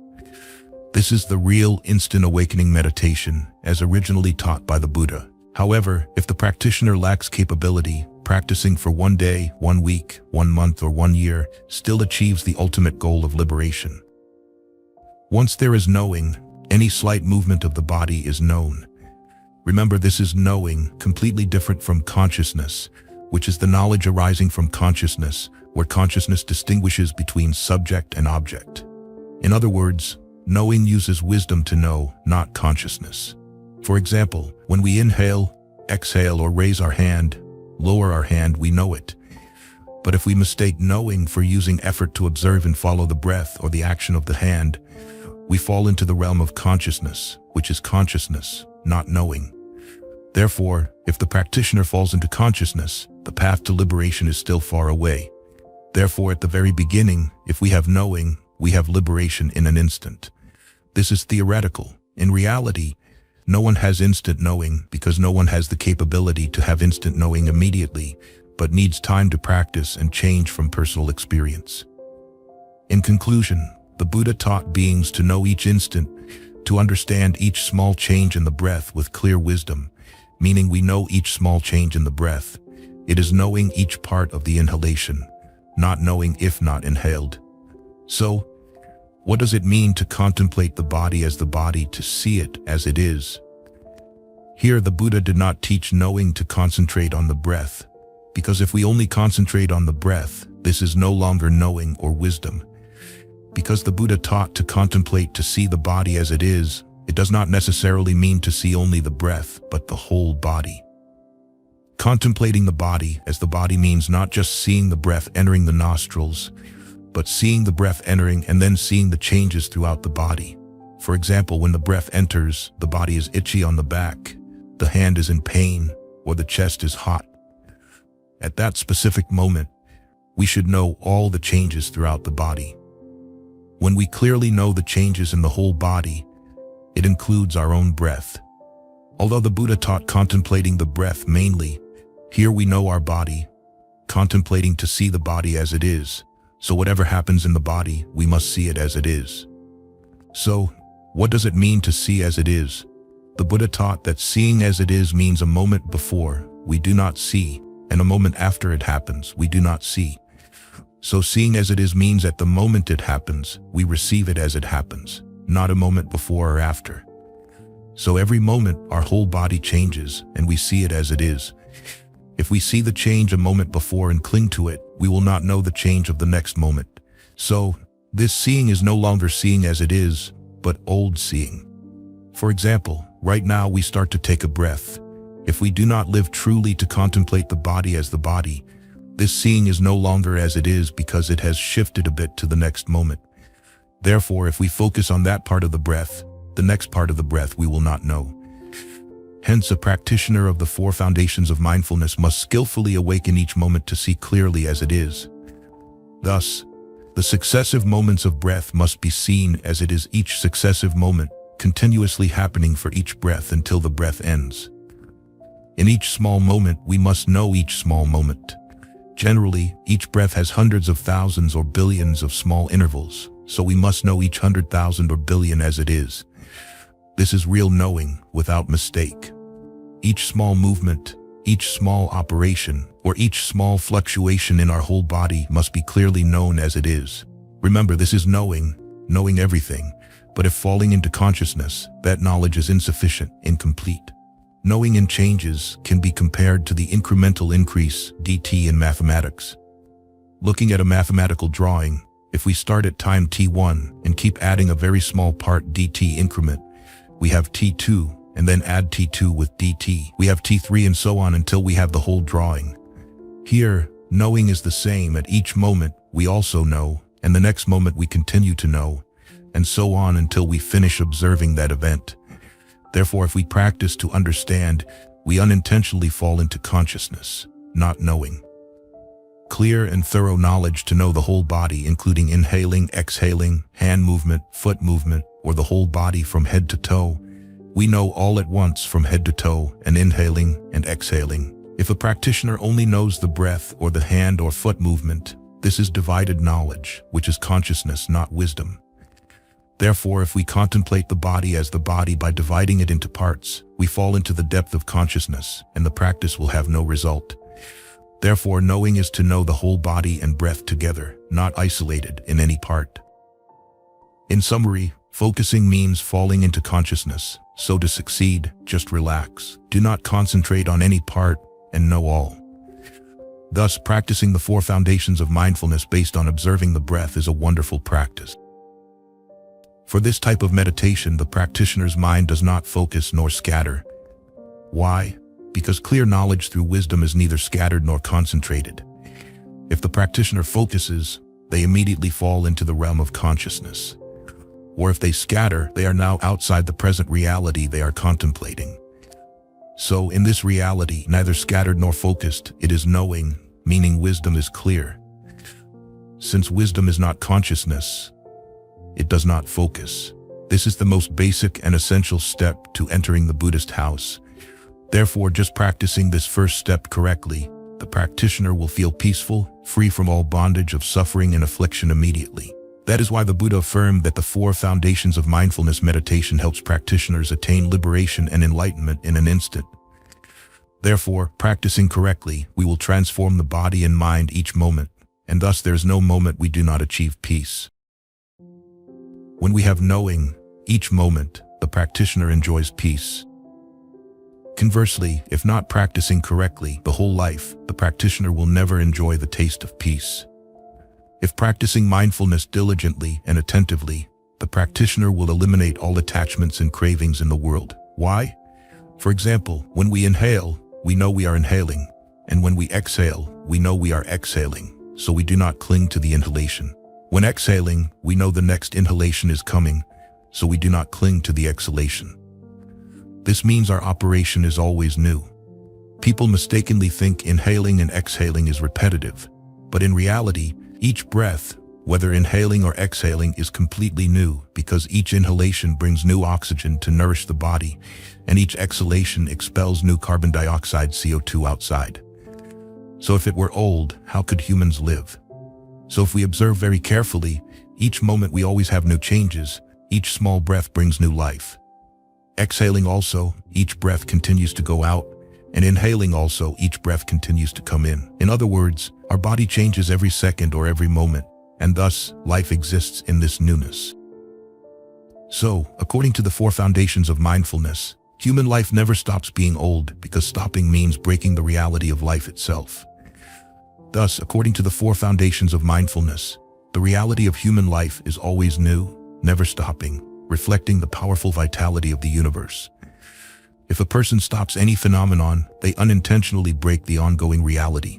Why? Because the ongoing reality never has a moment of old, as it only transitions in one direction of time, so the past moment is never grasped again. According to mathematics, the time t2 equals t1 plus dt, so each moment dt happens, it is impossible to find t1 again because it has passed. Therefore, the Buddha taught, the past has gone, never to be grasped again. People often mistakenly think that breathing is repetitive, so it is not new, but according to the 4 foundations of mindfulness meditation, although breathing is repetitive, it is never old because each breath brings new oxygen and expels new carbon dioxide. So breathing is always new. New breath brings oxygen flowing through the blood to every cell in the body, so the whole body renews.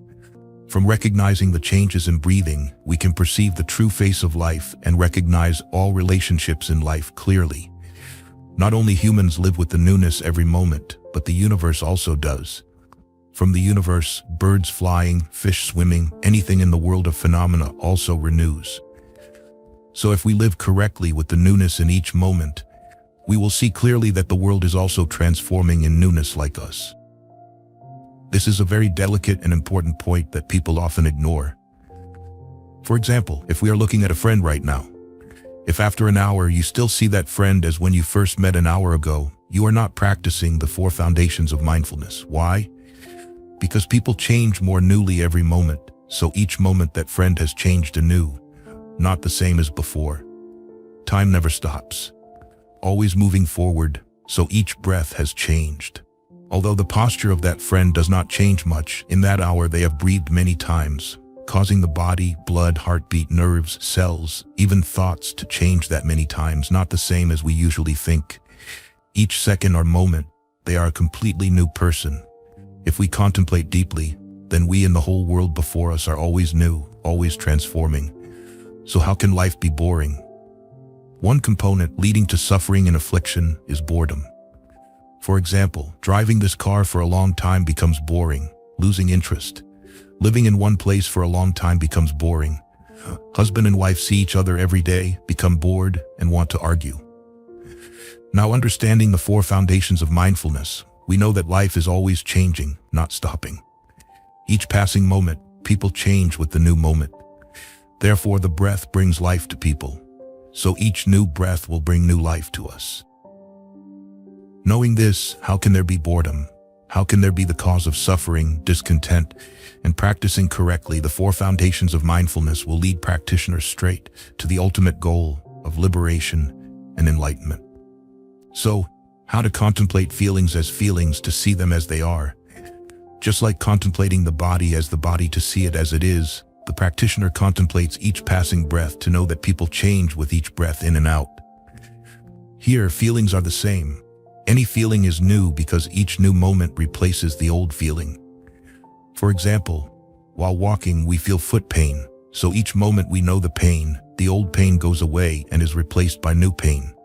When we know, the knowing helps the practitioner escape the feeling of suffering, joy, or pain. Feelings are sensed in the body, so any happening in the body we know, but the happening and the knowing are not related. For example, the previous pain is not the next pain, and the next pain is not related to the following pain. Why? Because if we keep the sensation of the previous pain, we will not know the next pain. But the pains keep happening continuously every moment, so we know the pain each moment. Even the pain increases until we cannot walk anymore. In summary, knowing is not related to any pain sensation because feelings always change, and the knowing is outside, so we know the change every moment. Thus, thanks to knowing, we can sense the suffering and joy of our body thoroughly without confusion to see feelings as they are, meaning to see the feelings of suffering, joy, or neither suffering nor joy in our body. Therefore, in life, When we hear someone's bitter words, our hand bleeds or our head hurts. To sense the suffering and joy coming, we know all those things. When we know suffering, the difference is that we know suffering, but we are not the suffering. People often confuse that when there is pain and sorrow, they become the pain and sorrow instead of knowing the pain and sorrow, making them feel sorrowful. Now, if practicing the 4 foundations of mindfulness, we know the sorrow, meaning we maintain the distance between knowing and sorrow. For example, helping someone without achieving desired results makes us feel sad and dissatisfied. Sadness is because we identify with that sadness, meaning we think that sadness is part of us, not separating and standing outside the realm of knowing. Because if we know, whatever happens to the body and mind does not relate to knowing. Another example is applying knowing to sleep. When sleeping, if we know, meaning relaxing the whole body, we know the body is relaxing without adding or subtracting anything. At that moment, we can observe how our body sleeps. In other words, knowing is like another person observing each movement of the sleeping person, but here, the other person is ourselves observing ourselves. Since we know the whole body, we know clearly the body's movements to gradually transition into sleep. We know clearly from the feet to the hands and then to the head beginning to sleep slowly. At this point, we recognize the door between sleep and wakefulness. If we can practice diligently, we will identify clearly the boundary between beginning to sleep, sleeping, and from sleeping to waking. And if at least in our life we experience the transition between wakefulness and sleep, we will truly see ourselves sleeping, just like another person watching us sleep. When the body is still in the sleep, that wisdom is comparable to seeing life and death, meaning the moment we leave this body is like going from wakefulness to sleep, not much different. So in this life, if we practice clearly from waking to sleep, from wakefulness to sleep, we know our body is transitioning from waking to sleep. In other words, when we know we are sleeping, at that moment, we are no longer the sleeping person. Similarly, at death, a practitioner of the 4 foundations of mindfulness knows the body from life to death gradually, meaning the body dies to the extent we know the body dies. When the body completely dies, we know the body completely dies, and the knower is no longer the dying person. At that moment, we completely separate from the life and death of this body. Although speaking at length, the knower still remembers knowing each breath to know the body's changes. Therefore, human life is only in one breath, so observing the breath is most important. For example, if we are angry with someone, regulating the breath back, the anger immediately dissipates. Similarly, in our heart, desire arises, causing rapid breathing. Now regulating the breath back, the desire disappears. Generally in life, many times we have to face unfavorable things, but knowing how to regulate the breath can easily resolve all sadness and distress. Practicing mindfulness is practicing the 4 foundations of mindfulness, to know clearly the changes of body, feelings, mind, and phenomena happening in the present moment impartially, like a mirror reflecting only what is in front. For the practitioner to see it as it is and thereby master the body, speech, and mind to subdue all worldly sorrows. For example, when the mind arises greed, we know the mind is arising greed. When the mind does not arise greed, we know the mind does not arise greed. Anger and delusion are the same. Therefore, knowing whether the mind has greed or not, just know without needing to act, because when the conditions cease, the mind of greed or non-greed disappears by itself. Thus, seeing and knowing as it is seeing the true nature of all phenomena right at that moment, from psychology to physiology, without judgment, without adding egoistic views. For example, right now, seeing a lot of money, the mind arises greed. Now, based on the doctrine of dependent origination, meaning when this exists, that exists. When this ceases, that ceases. Because seeing money, this exists, the mind arises greed, that exists. Now, mindfulness to know the mind is in a state of greed, then let go of the greedy thought, this ceases, and the greedy mind also disappears, that ceases. Anger and delusion are the same, therefore mindfulness is the manual for spiritual life, a useful daily practice method for all practitioners wanting to eliminate greed, anger, and delusion. A person with mindfulness knows they are eating when eating, walking when walking, speaking when speaking, doing when doing. A person with mindfulness, whatever they do, is leisurely, proactive, careful, and neat, always following the spirit of righteousness and altruism. Therefore, they have a gentle, delicate, and serene demeanor. When speaking and interacting, they speak gently and honestly, not harming others' honor. Conversely, a person lacking mindfulness, full of wrongful thoughts, their work is careless and hasty, aiming high. Their words are boastful, arrogant, lacking honesty or biased, making others dislike and avoid them. Their words, actions, and thoughts originate from greed, arrogance, and lack of righteous awareness. Thus, mindfulness helps us wisely choose what to cultivate and develop, and of course, what to abandon. Mindfulness shows us the true nature of all phenomena. A person practicing mindfulness always acts wisely instead of reacting in ignorance, making life less stressful and naturally more peaceful. Mindfulness often goes hand in hand with clear comprehension, meaning the practitioner always stays awake to observe and understand what is happening right at that moment. Mindful awareness reminds people to be cautious in all thoughts, words, and actions to avoid harming themselves and others. In ancient times, a monk lived in a hut by a pond. One night, under the clear sky and bright moon, the monk saw a turtle climbing up from the pond. Suddenly, a jackal appeared. Seeing its prey, the jackal hurriedly ran to bite the turtle's leg. The turtle quickly withdrew its leg. The jackal bit the head. The turtle quickly withdrew its head. All 6 parts, head, 4 legs, and tail, were safely withdrawn into the shell.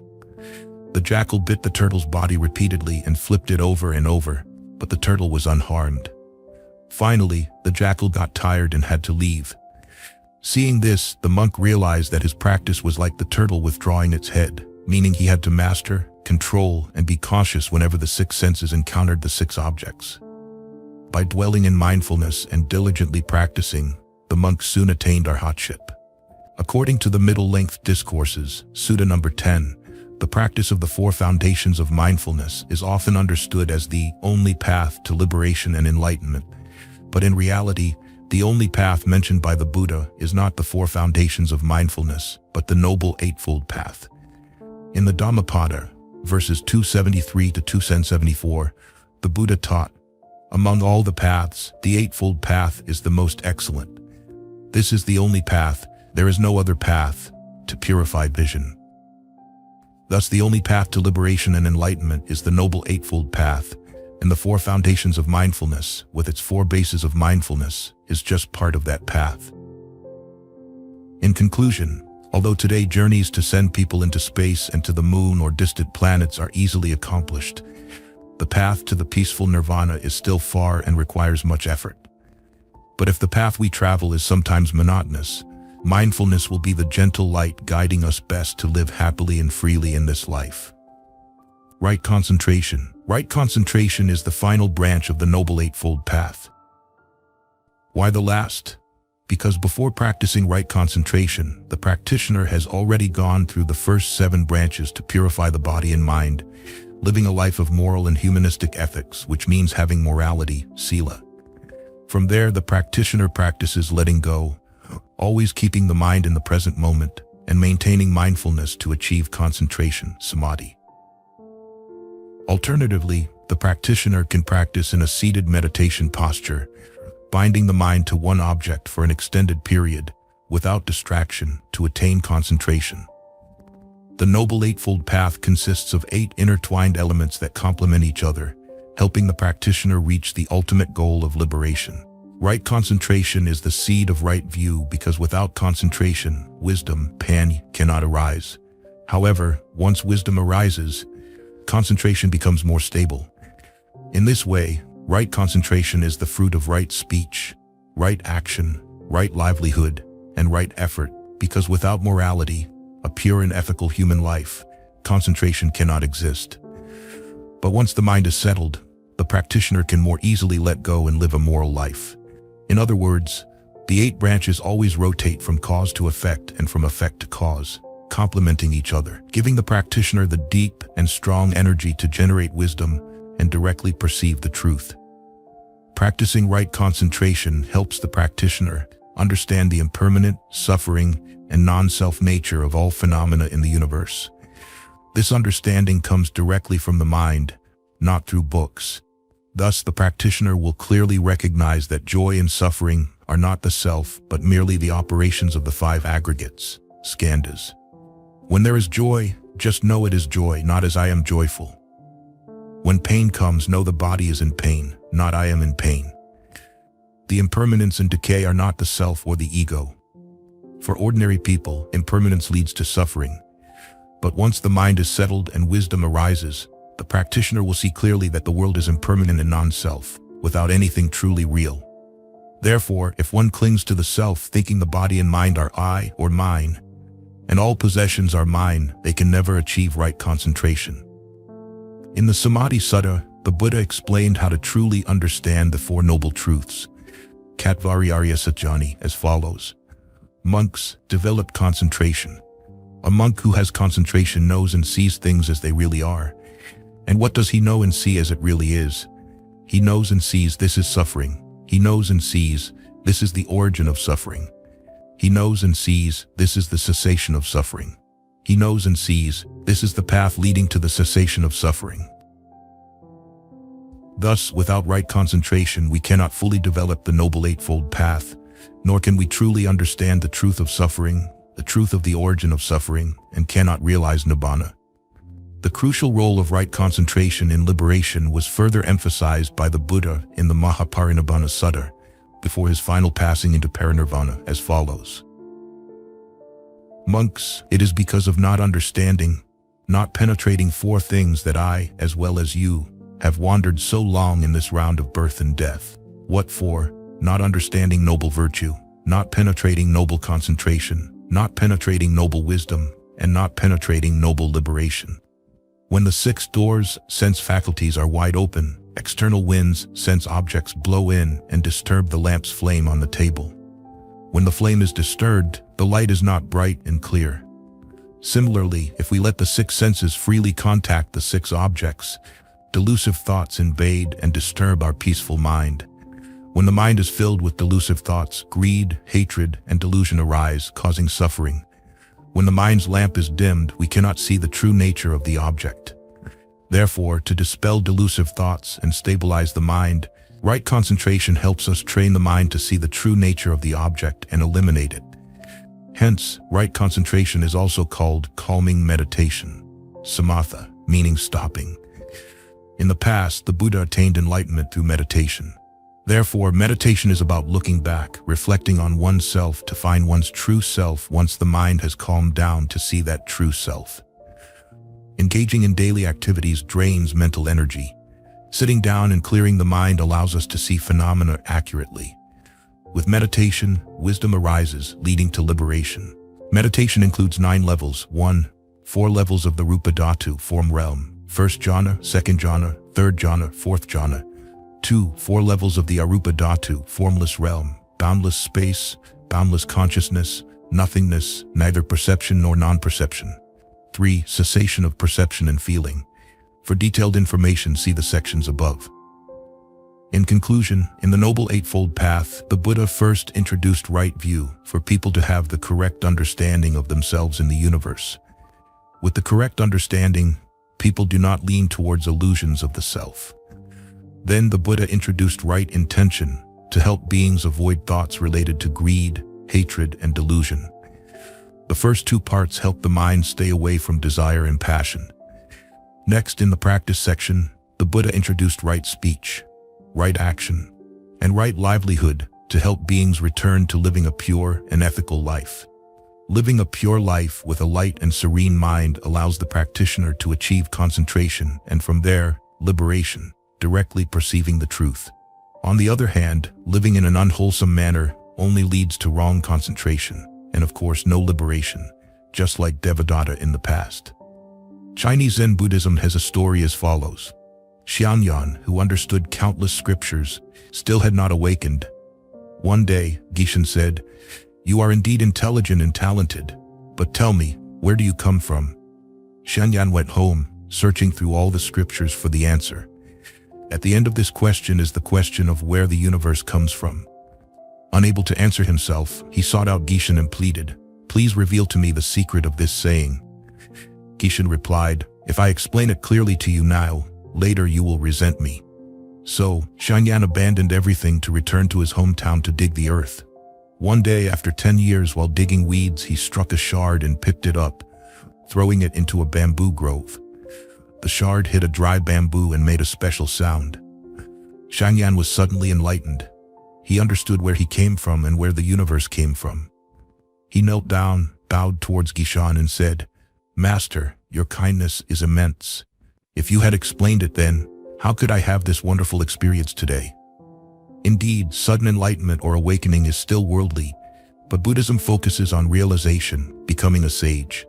Buddha's teachings are never secret, very clear, step by step, helping practitioners practice according to their capacity and strength. However, achieving the ultimate goal of liberation and enlightenment is not easy, requiring the practitioner to genuinely renounce all bodily and mental desires. From there, applying the Noble Eightfold Path, the path to enlightenment is complete, based on the process of liberation through morality, sila, concentration, samadhi, and wisdom, panya. Morality leads beings to live a pure, ethical life within the framework of human ethics, having right speech, right action, and right livelihood.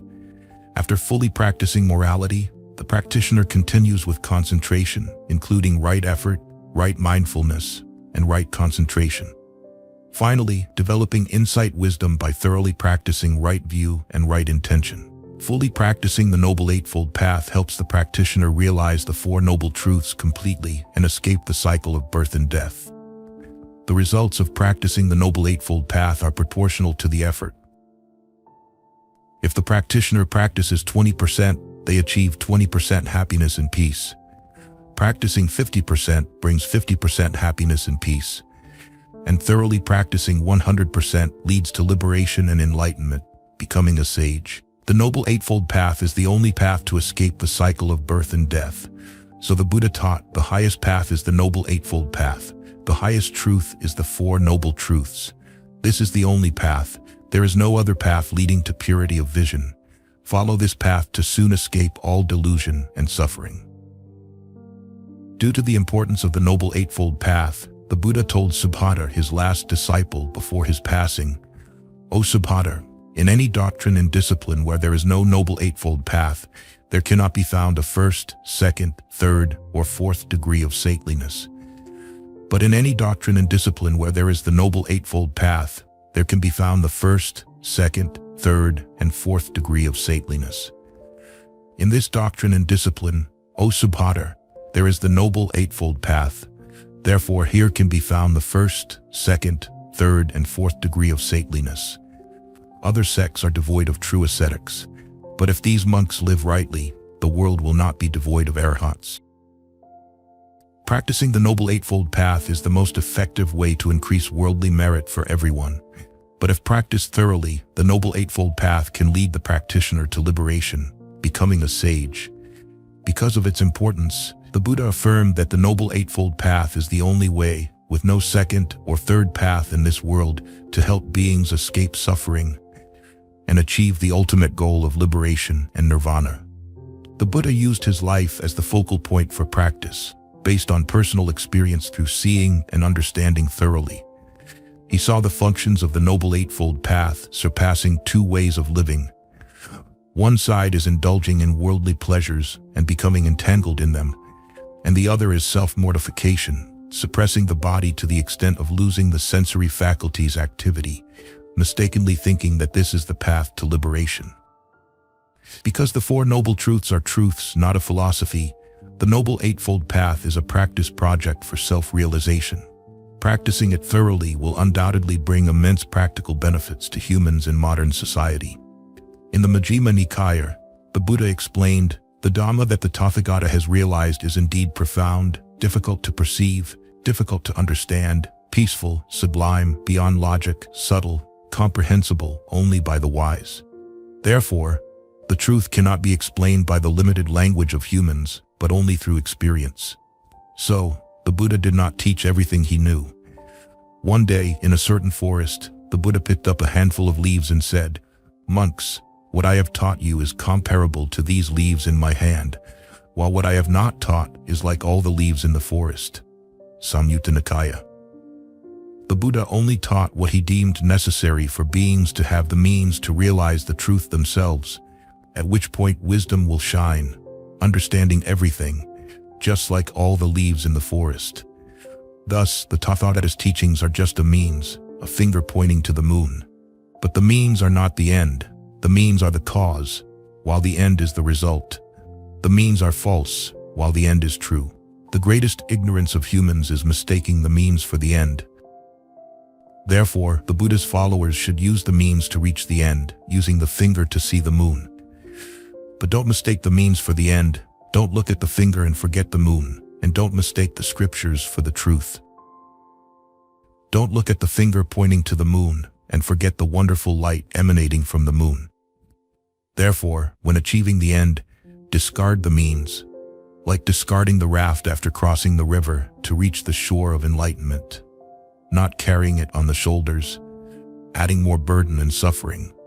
A person practicing the Noble Eightfold Path gains immense benefits.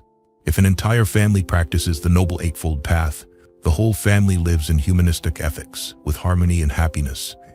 If society practices the Noble Eightfold Path, that society will be peaceful, without crime, with people treating each other with respect and kindness.